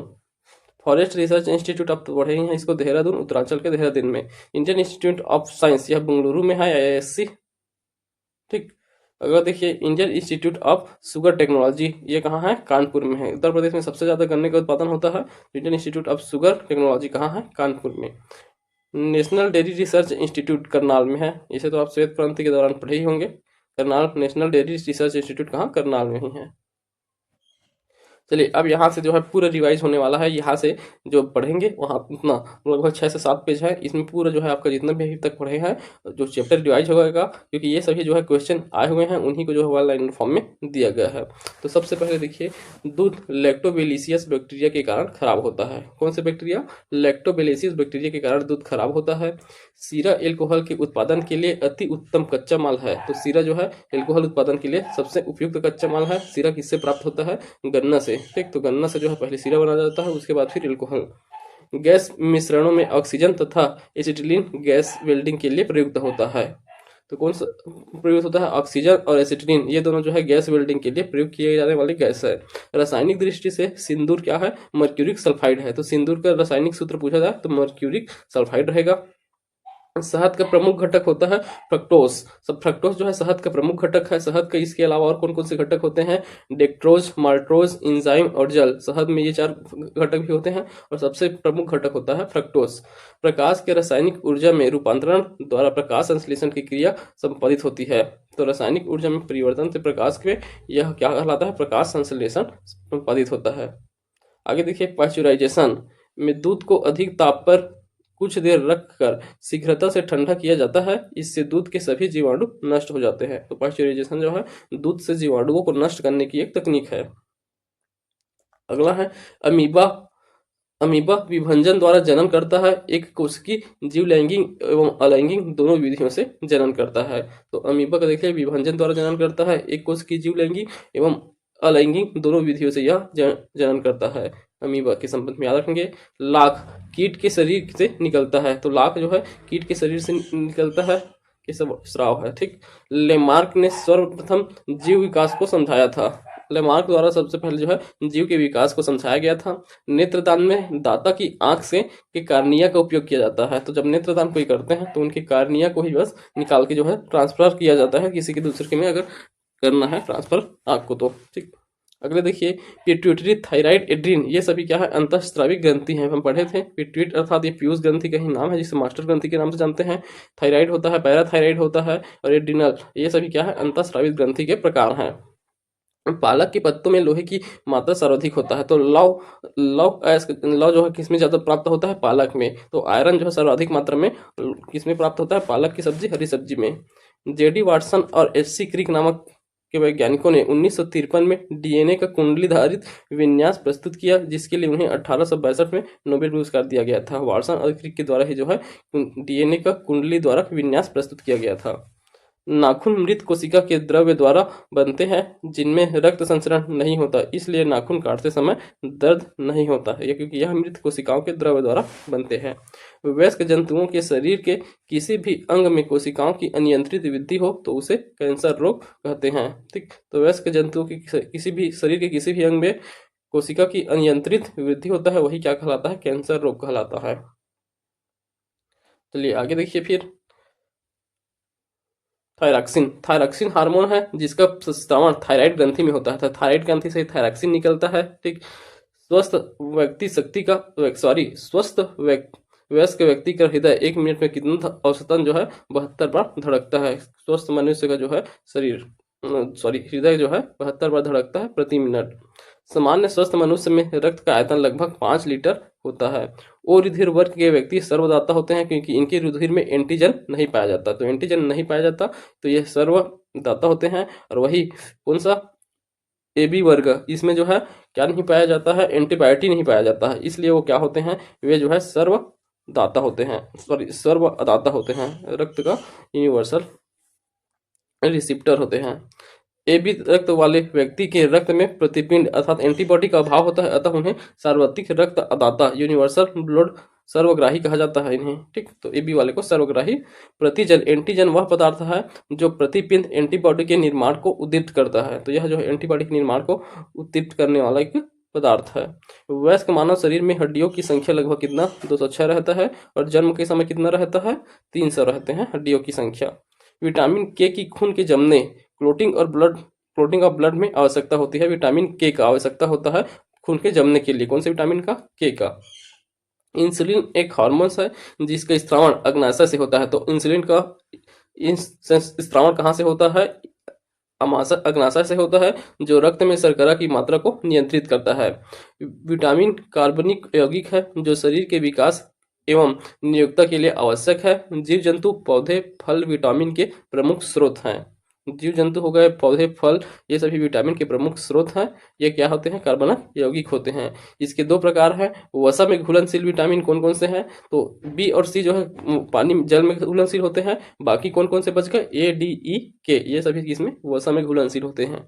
एक सामान्य स्वस्थ मनुष्य के शरीर का तापमान 36.9 सेंटीग्रेड में होता है। तो सेल्सियस में देखें तो 36.9 सेल्सियस होता है। वही फ़ारेनहाइट में देखेंगे तो 98.60 और केल्विन में देखें तो 310 केल्विन होता है। लेक्राइमल ग्लैंड आंसू बनाते हैं। तो देखिए आंसू कैसे बनता है? लेक्राइमल ग्लैंड द्वारा जो है आंसू, तो लेक्राइमल ग्रंथि है उनके द्वारा जो है आंसू बनता है। आनुवांशिक इंजीनियरिंग, जेनेटिक एनर्जी से जीवों के आकार, आकृति एवं गुणों को बदलने के साथ ही पूर्णतः नए प्रकार के जीवों का निर्माण किया जाता है जेनेटिक इंजीनियरिंग से। रक्त में उपस्थित शर्करा ग्लूकोज की मात्रा इंसुलिन द्वारा संतुलित होती है। तो इंसुलिन जो है संतुलित करता है किसको, शर्करा की मात्रा को। अग्नाशय के खराब होने के कारण उसे शरीर में इंसुलिन हार्मोन्स का स्त्रावण नहीं हो पाता, जिसके कारण उन्हें मधुमेह अर्थात शुगर का रोग होता है। तो इंसुलिन हार्मोन्स के नहीं होने के कारण जो ही शुगर का, क्योंकि अग्नाशय खराब होने के कारण उसमें इंसुलिन हार्मोन्स नहीं होगा, इंसुलिन नहीं होगा, तो जो है वह ग्लूकोज को जो है अर्थात शर्करा को संतुलित नहीं कर पाएगा। इस कारण जो है क्या, हमें जो है ये मधुमेह होता है, शुगर का रोग होता है। ठीक, खुजलाने खुजलाने के से खाज मिटती है, क्योंकि इससे कुछ तंत्रिका उद्दीप्त होती है जो मस्तिष्क को एंटी हिस्टामिन रसायनों के उत्पादन बढ़ाने का आदेश देती है, जिससे खाज के जीवाणु कुछ समय के लिए शांत हो जाते हैं। तो ये जो है इसका कॉन्सेप्ट है। आगे देखिए, प्रोजेस्टेरॉन हार्मोन है जिसका स्रावन महिलाओं में होता है। तो प्रोजेस्टेरॉन हार्मोन महिलाओं में होता है, हम देखे थे। महिला और पुरुष का अलग अलग होता है। मानव शरीर में सबसे छोटी ग्रंथि पीयूष ग्रंथि होती है। तो यह सबसे छोटी ग्रंथि है पीयूष ग्रंथि, इसे मास्टर ग्रंथि भी कहते हैं। पीयूष ग्रंथि को मास्टर ग्रंथि कहते हैं। यह वृद्धि हार्मोन का स्त्राव करते हैं। पीयूष ग्रंथि पैराउट अर्थात पैराथाइड ग्रंथि को छोड़कर सभी ग्रंथियों को नियंत्रित करता है। तो पैराथाइड ग्रंथि के अलावा जो सभी ग्रंथि हैं उसे पीयूष ग्रंथि द्वारा ही नियंत्रित किया जाता है, इसलिए इसे मास्टर ग्रंथि कहते हैं। मानव कोशिका में प्राप्त आनुवांशिक पदार्थ डीएनए में अमीनो एसिड्स एक निश्चित क्रम में व्यवस्थित होती है। पिता और पुत्र में यह क्रम लगभग एक जैसा होता है। डीएनए फिंगरप्रिंटिंग द्वारा इस अनुक्रम डीएनए प्रतिरूप को पढ़कर पितृत्व निर्धारण किया जाता है, अपराधियों की पहचान किया जाता है, रोगों का पता लगाया जाता है। तो ये डीएनए में अमीनो एसिड होता है, इसी के कारण जो है ये किनका किनका जिनका अलग होता है उनका पहचान किया जा सकता है। और यह जो है पिता और पुत्र में लगभग समान होता है, तो उनके पिता और पुत्र होने का जो है ये पितृत्व का निर्धारण किया जा सकता है। और फिंगरप्रिंट के माध्यम से अपराधियों की पहचान, रोगों का पता लगाया जा सकता है। अगला देखिए, हृदय के फेफड़े में अशुद्ध रक्त फुफ्फुस धमनी अर्थात पल्मोनरी आर्टरी के माध्यम से जाता है। शुद्ध अशुद्ध रक्त जो है किसके, फुफ्फुस धमनी के माध्यम से जाता है और वहां से शुद्ध होकर ऑक्सीजन युक्त रक्त फुफ्फुस शिरा के माध्यम द्वारा हृदय में आता है। यहाँ से रक्त शरीर के सभी भागों में फैलता है। ठीक, तो पहले जो है फुफ्फुस धमनी के माध्यम से अशुद्ध रक्त जाएगा, उसे जो है शुद्ध करके ऑक्सीजन युक्त जो फुफ्फुस रक्त शिरा के माध्यम से हृदय की ओर जाता है शुद्ध रक्त। शारीरिक उत्तेजना हेतु जिम्मेदार एड्रेनल लड़ो अर्थात उड्रो हार्मोन कहलाता है। तो जो शारीरिक उत्तेजना के लिए जिम्मेदार है उसे एड्रेनल लड़ो लंडू या फिर उड्रो हार्मोन कहते हैं। यह एड्रीनल का स्रावण करता है। एड्रीनल कौन सा हार्मोन होता है, यह क्रोध, भय, खतरे के समय उत्पन्न होने वाला एड्रीनल जो है एक हार्मोन्स है। अगला देखिए, टाइलिन स्टार्च को पचाता है। तो टाइलिन किसको, स्टार्च को पचाता है। पेप्सिन जो है प्रोटीन को पचाता है। रेनिन क्या है, रक्त में एजिओन्टी सिनोजेन को एजिओसेंटिन में बदलता है। ठीक, तो रेनिन जो है एजिओन्टिसिन को एंटीओटिसिन में बदलता है। ऑक्सीटोसिन मस्तिष्क पेशियों में सिकुड़ना प्रेरित करता है। मस्तिष्क का जो पेशी है उसको सिकुड़ने के लिए प्रेरित करता है ऑक्सीटोसिन। हीमोग्लोबिन मानव रक्त में पाया जाने वाला पदार्थ है जिसमें लौह तत्व उपस्थित होता है। तो हीमोग्लोबिन जो है मानव रक्त में होता है जिसमें लौह तत्व उपस्थित होता है। पित्ताशय में पित्त का संचय होता है। ठीक, तो पित्ताशय में जो पित्त का संचय होता है यह पाचन क्रिया में भाग लेने वाला महत्वपूर्ण है। पसीने का मुख्य उपयोग शरीर का ताप नियंत्रित करना होता है। तो पसीने का मुख्य कार्य क्या है, ताप को, तो टेम्परेचर रहता है बॉडी का उसको नियंत्रित करना। शरीर में ऊतकों का निर्माण प्रोटीन के द्वारा होता है। एक स्वस्थ व्यक्ति का सामान्य रक्तचाप 120 से 80 mmHg होता है। मानव शरीर में अधिकांश पाचन छोटी आंत में, सबसे ज्यादा पाचन जो है छोटी आंत में होता है और बड़ी आंत में किसका पाचन होता है, जल का होता है, और छोटी आंत में भोजन का पाचन होता है। मानव शरीर में 23 जोड़े क्रोमोसोम अर्थात गुणसूत्र होते हैं। सफेद रक्त कण रोग प्रतिरोधक क्षमता धारण करते हैं। तो सफेद रक्त जो है व्हाइट ब्लड सेल्स जो है क्या करते हैं, रोग प्रतिरोधक क्षमता बढ़ाने के लिए कार्य करते हैं। शरीर में रक्त किडनी के माध्यम से शुद्ध होता है। तो किडनी में जो है शुद्धिकरण किया जाता है रक्त का। मनुष्य आर्द्रता व गर्मी से परेशान अनुभव करता है। इसका कारण है पसीना आर्द्रता के कारण वाष्पित नहीं होता है। तो इसी कारण जो है मनुष्य जो है क्या, आर्द्रता व गर्मी से क्या होता है, परेशान अनुभव करता है, क्योंकि पसीना आर्द्रता के कारण वो वाष्पित नहीं होता। मानव शरीर के यकृत में विटामिन ए संचित होता है। तो यकृत में कौन सा विटामिन संचित होता है, विटामिन ए संचित होता है यकृत में। जनन ग्रंथि कौन कौन से कहलाते हैं, प्रोजेस्टेरॉन। तो प्रोजेस्टेरॉन जनन ग्रंथि द्वारा प्रोजेस्टेरॉन का उत्सर्जन किया जाता है। या किनमें, महिलाओं में उत्सर्जित होता है प्रोजेस्टेरॉन। अग्नाशय में देखिए, अग्नाशय से इंसुलिन का उत्सर्जन होता है, इंसुलिन का उत्सर्जन अग्नाशय से होता है। अधिवृक्क से होता है, कार्टिसोन का उत्सर्जन होता है। निषेचन की क्रिया अंडवाहिनी में होती है, तो फर्टिलाइजेशन की क्रिया कहाँ होता है? अंडवाहिनी में होता है। परखनली शिशु के संदर्भ में निषेचन माता के शरीर से बाहर होता है, यह शिशु का विकास माता के गर्भाशय में होता है। ठीक, आगे देखिए, परखनली शिशु के मामले में निषेचन परखनली के अंदर होता है। ठीक, परखनली शिशु जो टेस्ट ट्यूब बेबी होता है उसमें जो है निषेचन कहाँ होता है? टेस्ट ट्यूब के अंदर होता है। मानव में संतान लिंग के निर्धारण में पुरुषों की प्रमुख भूमिका होती है, तो लिंग निर्धारण में पुरुषों की भूमिका होती है, इसे समझे थे, क्योंकि पुरुषों में एक्स वाई गुणसूत्र पाए जाते हैं जबकि स्त्रियों में एक्स गुणसूत्र ही प्राप्त होते हैं। पुरुष के वाई और स्त्री के एक्स क्रोमोसोम के मिलने से बालक का जन्म होता है, जबकि पुरुष के एक्स और स्त्री के एक्स क्रोमोसोम के मिलने से बालिका का जन्म होता है।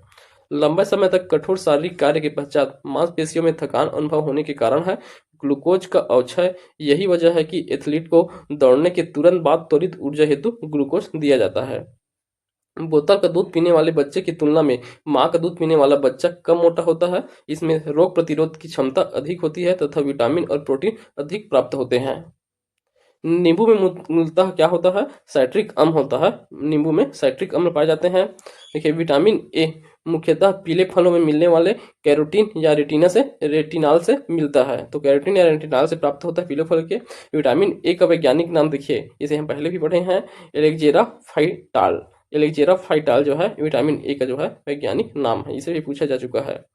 अगला देखिए, सोयाबीन ऐसा वनस्पति खाद्य है जिसमें प्रोटीन की मात्रा अधिकतम 40% होता है, तो सोयाबीन में कितना होता है? प्रोटीन की मात्रा अधिकतम 40%।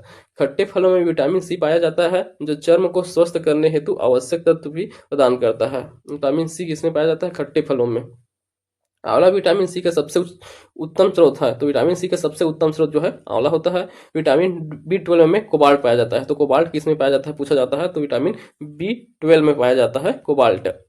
मानव गुर्दे की पथरी कैल्शियम ऑक्जेलेट्स में होता है, तो मानव गुर्दे की जो पथरी है किसमें होता है? कैल्शियम ऑक्जेलेट के कारण होता है।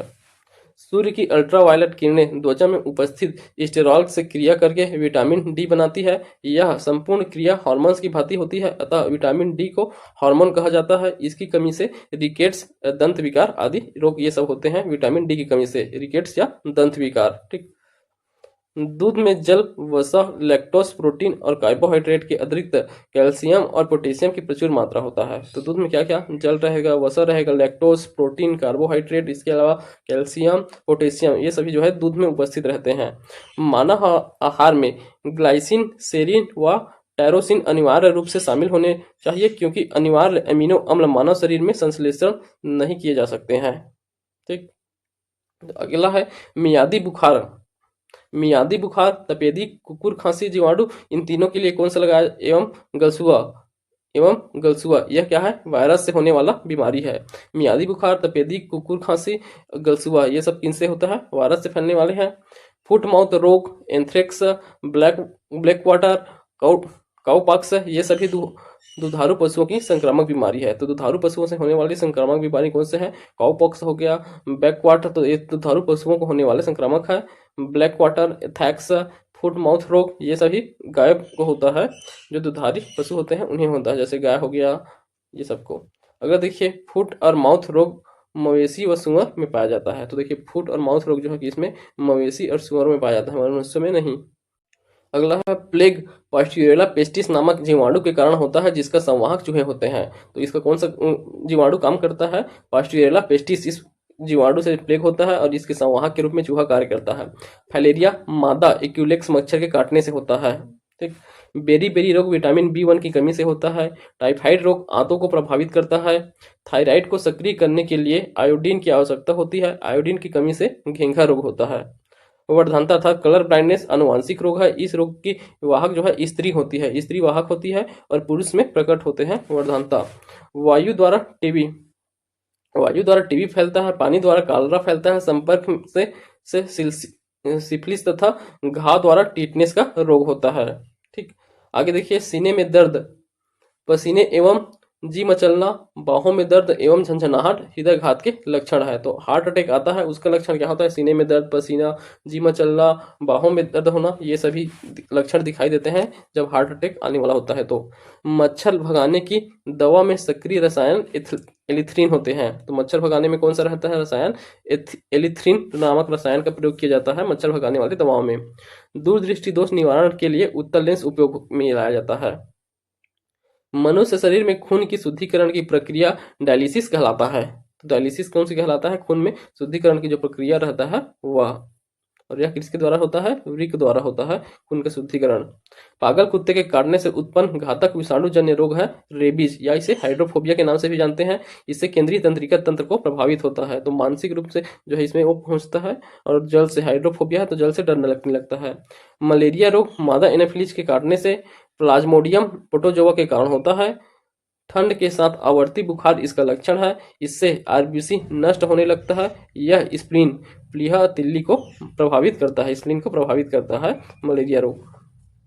मलेरिया के उपचार के लिए सिनकोना की छाल के स्थान पर कृत्रिम औषधि क्लोरोक्विन का उपयोग किया जाता है। सिनकोना की छाल की जगह में जब क्या किसका प्रयोग करते हैं? क्लोरोक्विन का इसका प्रयोग किया जाता है मलेरिया उपचार के लिए।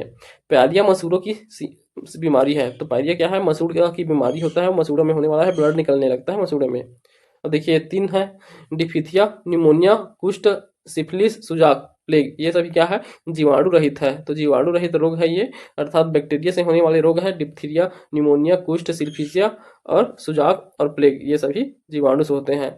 एड्स, पोलियो एवं जापानी बी मस्तिष्क शोथ जीवाणु जनित विषाणु जनित है। तो विषाणु जनित रोग कौन से हैं? एड्स हो गया, पोलियो हो गया, जापानी बी मस्तिष्क शोथ, ये सभी विषाणु वायरस रहित जो है रोग है। मेथिल एल्कोहल शराब त्रासदी का वह हानिकारक पदार्थ है जिनके परिणाम स्वरूप अंधता आ जाती है। तो अंधा हो जाते हैं लोग किसके कारण? मेथिल एल्कोहल के द्वारा। यह जो है शराब में रहता है मेथिल एल्कोहल, इसके कारण जो है लोग जो है अंधता की ओर अग्रसर हो जाते हैं। आगे देखिए हीमोफीलिया, तो इसे हम देखे हैं आनुवांशिक रोग है। इसे क्या कहा जाता है? रॉयल डिसीज कहा जाता है, शाही रोग। तो हीमोफीलिया एक आनुवांशिक रोग है जिसमें रक्त के थक्का जमना बंद हो जाता है, थक्का जमने की क्षमता जो है समाप्त हो जाती है। यह लिंग संलग्न रोग है। महिला इसकी वाहक होती है और यह पुरुषों में प्रकट होता है। ब्रिटेन की महारानी विक्टोरिया की पुत्रियों का विवाह स्पेन एवं रूस के राजवंशों में होने से उन वंशों में भी इसका संक्रमण हो गया है, इसलिए इसे रॉयल हीमोफीलिया भी कहते हैं। एथलीट फुट पैर के एड़ी एवं तलवे में होने वाली बीमारी है जो फफूंद से होता है। ठीक, एथलीट फुट किसमें होता है? एड़ी और तलवे में होने वाली बीमारी है जो फफूंद के कारण होता है। तो ये फफूंद जनित रोग है। एड्स से मनुष्य की रोग प्रतिरोधक क्षमता नष्ट हो जाती है। सूजे हुए लसिका, पर्व, रात्रि में पसीना आना, स्मृति लोप, वजन का घटना आदि इसके लक्षण दिखाई देते हैं एड्स के। डेंगू को देखें, मच्छरों द्वारा संचालित विषाणु रोग है जो डेंगू विषाणु से होता है। पेट दर्द, उल्टी, तेज बुखार, त्वचा पित्तिका तथा नाक से रक्त स्राव डेंगू के कुछ लक्षण है। आगे देखिए डाउन सिंड्रोम। डाउन सिंड्रोम क्या है? एक आनुवांशिक विकार है। डाउन सिंड्रोम एक आनुवांशिक विकार है जो गुणसूत्रों की संख्या में परिवर्तन के कारण होता है।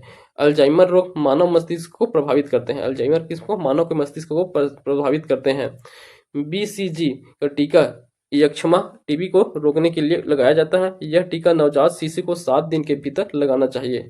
बीसीजी का टीका यक्ष्मा टीबी को रोकने के लिए लगाया जाता है। यह टीका नवजात शिशुओं को 7 दिन के भीतर लगाना रहता है। ट्रिपल एंटीजन एक बच्चे को डिप्थीसिया, टिटनेस, कुकुर खांसी को रोकने हेतु दी जाती है। तो कौन सा ट्रिपल एंटीजन जो है डिप्थीसिया, टिटनेस, कुकुर खांसी को रोकने के लिए, तो तीनों के लिए लगाया जाता है। कौन सा? Triple antigen. इसे क्या के नाम से भी जानते हैं? डीपीटी के नाम से भी जानते हैं इस टीका को। ठीक, रानीखेत बीमारी मुर्गियों से संबंधित है। मुर्गियों में होने वाला बीमारी है रानीखेत। मनुष्य का जूलॉजिकल नाम क्या है? होमोसेपियंस। लगभग 15 करोड़ वर्ष पूर्व पृथ्वी के तल पर प्रथम पक्षी था आर्कियोप्लेटेरिक्स जो का प्रादुर्भाव हुआ था। यह जो है प्रथम पक्षी है। यह 15 करोड़ वर्ष पूर्व पृथ्वी पे आया होगा। एम्फीबिया, तो एम्फीबिया जल एवं स्थल दोनों पर ही रह सकने वाले जीव है, जैसे मेढक। ये सब क्या है? एम्फीबिया के तहत आते हैं। जो जल और स्थल दोनों में रह सकने वाले हैं वे एम्फीबिया कहलाते हैं। जल से बाहर निकाल ली जाने पर मछली मर जाती है क्योंकि वह वायुमंडलीय ऑक्सीजन में श्वास नहीं ले पाती। मछली गिल से श्वास लेती है। तो मछली जो है पानी में श्वास ले पाती है, इसलिए वहाँ जिंदा रहती है। उसे हम सब कहाँ लाते हैं? बाहर निकालते हैं, तो वह जो है मर जाती है क्योंकि वायुमंडलीय ऑक्सीजन से श्वास नहीं ले पाती। उत्परिवर्तन उद्विकास का एक मुख्य घटक होता है। तो उत्परिवर्तन जो है उद्विकास का महत्वपूर्ण घटक होता है। यहाँ देखिए तनों का रूपांतरण दिया गया है, तो तना जो है किसमें रूपांतरित होता है। तो कंद कंद आलू में बनता है, और धन कंद जो है बंडा, सल्क कंद जो है प्याज, प्रकंद जो है हल्दी अदरक। तो ये जो है कुछ कुछ तने हैं उसके एग्जाम्पल है। तो कंद का एग्जाम्पल आलू है, धन कंद का बंडा, सल्क कंद का प्याज, प्रकंद का हल्दी है। जड़ रूट सदैव प्रकाश से दूर भूमि में वृद्धि करती है। गाजर, सलजम, चुकंदर, मूली ये सभी क्या है, जड़ अर्थात रूट के उदाहरण है। चलिए आगे दिया गया है, डॉल्फिन को स्तनपायी जंतु के रूप में वर्गीकृत किया जाता है। तो स्तनधारी जंतु के रूप में वर्गीकृत किया जाता है स्तनपायी डॉल्फिन को। बकरी, गाय, वेल स्तनकारी होते हैं। बकरी, गाय और वेल स्तनधारी हैं, जबकि मछली स्तनधारी मेमल होते हैं। तो स्तनधारी होते हैं उनको मछली भी, और बकरी, गाय, वेल ये भी होते हैं स्तनधारी। सॉरी, मछली जो है स्तनधारी नहीं होते हैं। तो यह जो है अंडे देते हैं मछलियाँ, और ये जो है डायरेक्ट बच्चे पैदा होते हैं, इस कारण ये स्तनधारी होते हैं। ठीक, तो मछलियाँ स्तनधारी नहीं है। ऊंट का कुबड़ एक चलता फिरता वसा का भंडार होता है। तो ऊंट का जो कुबड़ रहता है उसमें बहुत ज्यादा वसा अर्थात फैट रहता है। जब भोजन और पानी की कमी होती है तो वही वसा विघटित होकर ऊर्जा और पानी में बदल जाता है ऊंट को, इसीलिए ऊंट को जो है बहुत लंबे समय तक भूखा रखा जा सकता है। गर्म रुधिर वाले जंतु वे होते हैं जो अपने शरीर के तापक्रम हमेशा एक सा बनाए रखते हैं। तो गर्म रुधिर वाले जंतु ऐसे होते हैं जो अपने शरीर का तापक्रम जो है एक सा बनाए रहते हैं। दूध के उत्पादन हेतु गाय की प्रसिद्ध नस्ल थारपाकर एवं राठी है। थारपाकर एवं राठी नस्ल की जो गाय है वो सबसे ज्यादा दूध देते हैं। गोदुग्ध में पीलेपन के लिए उत्तरदायी तत्व तो कैरोटीन होता है। तो गर्भ में जो पीला दिखाई देता है, दूध में जो पीला दिखाई देता है वो किसके कारण होता है, कैरोटीन के कारण होता है। याद रखेंगे कैरोटीन। डायनासोर मेसोजोइक सरीसृप होते हैं। तो डायनासोर क्या है, मेसोजोइक सरीसृप होते हैं। सरीसृप प्रकार के में आते हैं डायनासोर। उड़ने वाली पक्षियों में सबसे ऊंचे कद वाला सारस होता है। तो सारस सबसे ऊंचे कद का होता है उड़ने वाली पक्षियों में। हल्दी के पौधे का खाने लायक हिस्सा प्रकंद कहलाता है। तो हल्दी के पौधे में जो खाने लायक हिस्सा रहता है वे प्रकंद कहलाते हैं। आलू का रूपांतरित तना, तना जो है आलू जो है किसका है, तना का ही बना होता है। यहाँ देखिए कुछ फल बने हैं, खाने योग्य उसके भाग के नाम दिए गए हैं। तो देखिए सेब और नाशपाती का खाने के लिए पुष्पासन को खाते हैं, सेब और नाशपाती के पुष्पासन को। नारियल के भ्रूण को उसको खाते हैं। लौंग का पुष्प कलिकाएं, जो पुष्प कलिकाएं उसे खाते हैं। केसर का वर्ती काग्र को खाते हैं। ठीक, तो खाने के लिए यहाँ इसका इस अंग को खाया जाता है। ठीक, आलू तक के हो गया था। अगले देखिए रेफ्लिसिया। रेफ्लिसिया क्या है, संसार का सबसे बड़ा पुष्प है। तो रेफ्लिसिया संसार का सबसे बड़ा पुष्प है। सबसे लंबा जीवित वृक्ष सिकुआ है। नील हरित शैवाल चावल की फसल के लिए जैव उर्वरक का कार्य करता है। नील हरित शैवाल जो है चावल की फसल के लिए जैव उर्वरक कार्य करेगा। कैफीन, कैफीन किस में पाया जाता है, चाय, कॉफी तथा शीतल पेय में पर्याप्त मात्रा में पाए जाते हैं कैफीन। निकोटीन तंबाकू में पाया जाता है। टैनिन चमड़ा रंगने के लिए प्रयुक्त होता है। तो टैनिन का प्रयोग चमड़ा को रंगने के लिए प्रयोग करते हैं। रेनिन किडनी के से उत्सर्जित एंजाइम है जो प्रोटीन के पाचन के लिए सहायक होता है। तो रेनिन किडनी से उत्पन्न होता है जो प्रोटीन संश्लेषण के लिए आवश्यक होता है, प्रोटीन के पाचन के लिए। प्रकाश संश्लेषण क्रिया में कार्बन डाइऑक्साइड ग्रहण किया जाता है तथा ऑक्सीजन छोड़ा जाता है। घटपटी एवं परजीवी पौधा। घटपटी एक जो है परजीवी पौधा है। तो परजीवी पौधा कौन सा है, घटपटी हाइड्रोफाइट एक जली पौधा है। तो हाइड्रोफाइट जो है क्या है, जली पौधा है। पादप कोशिका में कोशिकीय भित्ति सेल वॉल पाया जाता है, जंतु में नहीं पाया जाता। तो सिर्फ पादप कोशिका अर्थात जो है पेड़ पौधे में ही कोशिका भित्ति पाया जाता है, सेल वॉल जंतु में नहीं पाया जाता। वार्षिक वलयों अर्थात एनुअल रिंग की संख्या के आधार पर वृक्ष की आयु ज्ञात किया जाता है। तो एनुअल रिंग बनता है, उसी के आधार पर वृक्षों की आयु निकाला जाता है। एजोल नील हरित शैवाल है। शैवाल अल्फा अल्फा आदि का जैव उर्वरक के रूप में प्रयोग किया जाता है। एजोला हो गया, नील हरित शैवाल, अल्फा अल्फा, इन सब का जैव उर्वरक के रूप में प्रयोग किया जाता है। देखिए प्रकाश संश्लेषण क्या होता है, फोटोसिंथेसिस। यह पौधों में जल, प्रकाश, पर्णहरित तथा कार्बन डाइऑक्साइड की उपस्थिति में होता है। वो क्या क्या उपस्थित रहता है, जल होता है, प्रकाश होता है, पर्णरहित और कार्बन डाइऑक्साइड की उपस्थिति में कार्बोहाइड्रेट के निर्माण को प्रकाश संश्लेषण कहते हैं। प्रकाश संश्लेषण के लिए कार्बन डाइऑक्साइड, पानी, क्लोरोफिल तथा सूर्य का प्रकाश आवश्यक होता है। जैविक जगत में होने वाले कार्य पूर्ण व पद्धति का अध्ययन करते हैं, गुण व पद्धति का अध्ययन करते हैं। जैविक जगत में होने वाले जो कार्य हैं, इस ज्ञान को मशीनी जगत में उपयोग करने को बायोनिक्स कहते हैं। किसे, जैविक जगत का जो है कार्य, गुण व पद्धति का अध्ययन किसमें, मशीन जगत में करने वाला क्रिया जो है क्या कहलाता है, बायोनिक्स कहलाता है। साइबरनेटिक्स यह विज्ञान का वह शाखा है जो मानव एवं यंत्र के मध्य स्वचलन एवं संचार का अध्ययन करता है, यह साइबरनेटिक्स कहलाता है। जेरेंटोलॉजी यह वृद्धों के अध्ययन से संबंधी है। जेरेंटोलॉजी मतलब वृद्धों के अध्ययन। किसी की संस्कृति से वैज्ञानिक विवरण के अध्ययन को क्या कहते हैं? एथनोग्राफी। एथनोग्राफी क्या कहलाता है? संस्कृति के वैज्ञानिक के विवरण के अध्ययन को क्या कहते हैं? एथनोग्राफी। ऑस्टियोलॉजी क्या है? अस्थियों के अध्ययन। तो ऑस्टियोलॉजी अस्थियों के अध्ययन है। कवक के अध्ययन कवक विज्ञान या माइकोलॉजी कहलाता है। माइकोलॉजी कहलाता है कौन सा? कवक का अध्ययन जो है माइको। वही शैवाल का अध्ययन क्या कहलाता है? फाइकोलॉजी। शैवाल का अध्ययन फाइकोलॉजी कहलाता है। विज्ञान के महत्वपूर्ण शाखाओं में इन सबको देखे भी थे। जैविक विकृतियों के अनुसंधान करने के लिए आधुनिक प्रौद्योगिकी का उपयोग जैव प्रौद्योगिकी में कहलाता है। ठीक, तो आधुनिक प्रौद्योगिकियों का उपयोग करना क्या कहलाता है? जैव प्रौद्योगिकी। वैज्ञानिकों को मानना है कि जीव जगत में सर्वाधिक संख्या में कीटों की है। सर्वाधिक संख्या कीटों की है, लगभग 20 लाख है कीट, जबकि पादपों की संख्या लगभग 4 लाख है। कवकों एवं जीवाणु की संख्या अत्यंत ही कम होते हैं। एपीकल्चर मधुमक्खी पालन से संबंधित है। एक वैज्ञानिक विधि है जो शहद उत्पादन से संबंधित है। एपीकल्चर तो मधुमक्खी पालन और शहद उत्पादन से संबंधित है। कौन सा? एपीकल्चर। मस्तिष्क की बीमारी ईईजी से पहचाना जाता है। तो ईईजी स्कैन करते हैं, ईईजी स्कैन, उसी से जो है मस्तिष्क की बीमारी का पता चलता है।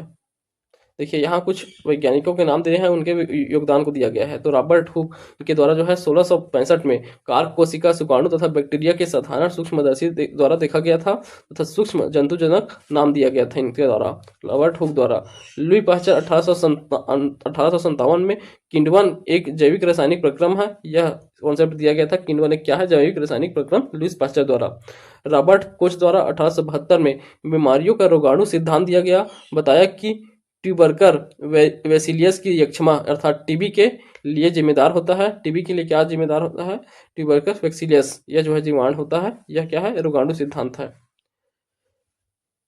सिकाब साबुरो किस्टे, ये जो है 1879 में टिटनेस बीमारी टिटनेस वेसिलिस से होता है। तो यह जो टिटनेस बीमारी टिटनेस वेसिलिस से होता है, यह बताया गया था सिकाब साबुरो द्वारा।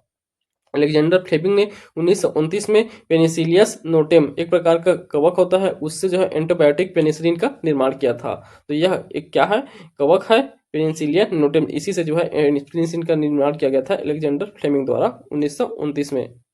ईसीजी हृदय की जांच से संबंधित है। तो यह ईसीजी क्या है? हृदय जांच। तो ईईजी क्या था? ईईजी जो है ये मस्तिष्क का जांच था और ईसीजी हृदय की जांच है। अगला देखिए, कंपाउंड माइक्रोस्कोप द्वारा सूक्ष्म जीवाणु को देखा जा सकता है। कंपाउंड माइक्रोस्कोप से सूक्ष्म जीवाणु को देखते हैं। डॉक्टर बसु ने पौधों के संवेग को टेस्कोग्राफ कहा है। पौधों के जो संवेग है उसे टेस्कोग्राफ कहा है डॉक्टर बसु द्वारा। बारबरा मैक्लिंटॉक ने जंपिंग जीन सिद्धांत के लिए नोबेल पुरस्कार मिला था। बारबरा मैक्लिंटॉक जंपिंग जीन सिद्धांत के लिए दिया गया है नोबेल पुरस्कार। जंपिंग जीन स्थानांतरण जेनेटिक तत्व है जो जीन संरचना में अपना स्थान बदल देते हैं। एथिलीन यह एकमात्र ऐसा हार्मोन है जो गैसीय रूप से पाया जाता है। यह फलों को पकाने में सहायक होता है। एथिलीन। न्यूक्लिक अम्ल जीन को आनुवांशिक विशेषता के वाहक होते हैं। कौन सा? न्यूक्लिक अम्ल आनुवांशिक विशेषता के वाहक होते हैं। न्यूक्लिक या न्यूक्लियक अम्ल होते हैं। ठीक, आगे देखिए केसिन। केसिन जो है दूध में पाया जाने वाला फास्फोप्रोटीन है जो कैल्शियम कैसिनेट के रूप में रहता है। इसके अलावा सोयाबीन में भी ये केसिन पर्याप्त मात्रा में पाया जाता है। ग्रेगोर मेडल ने उद्यान मटर के पौधे संस्करण के प्रयोग के लिए उनके आधार पर जीवों की वंशागति नियम को प्रोत्साहित किया था। तो ग्रेगर मेडल ने सबसे पहले जो है इसका जो आनुवंशिकता का अध्ययन किया गया है मेडल द्वारा। तो ये सबसे पहले जो है मटर के ऊपर जो है संकरण का अध्ययन किया था, उसके आधार पर जो है जीवों की वनस्पति का नियम जो है प्रस्तावित किया गया था मेडल के ऊपर। ठीक, तो आनुवंशिकता का जो पिता कहा जाता है मेडल को, इनके द्वारा जो है सबसे पहले मटर के पौधे पर क्या किया जाए खोज किया गया था। ठीक, तो यहाँ से हमारा बायोलॉजी कंप्लीट होता है। तो यहाँ पूरा लगभग 1.5 घंटे के वीडियो में जो है कंप्लीट हो गया हमारा बायोलॉजी। और यही देख सकते हैं आप, फिजिक्स कंप्लीट हो चुका है, केमिस्ट्री कंप्लीट हो चुका है। अगर आप इसे नहीं देखे हैं तो आप जाके देख सकते हैं। बाकी विषय को भी हम जैसे ऐसे ही जो है एक एक वीडियो में कंप्लीट करते जाएंगे, जो आपके एग्जाम के लिए बहुत इंपॉर्टेंट है। एग्जाम के लिए बहुत कम टाइम बचा हुआ है, तो ऐसे ही फटाफट एक एक वीडियो में कंप्लीट करते जाएंगे। ये 2 वीडियो और भी है बन चुके हैं, आप जाके देख सकते हैं, वहाँ डाला हुआ है यूट्यूब चैनल में। उसका लिंक आपको डिस्क्रिप्शन में मिल जाएगा। सभी प्ले बने हुए हैं, आप जाके देख सकते हैं।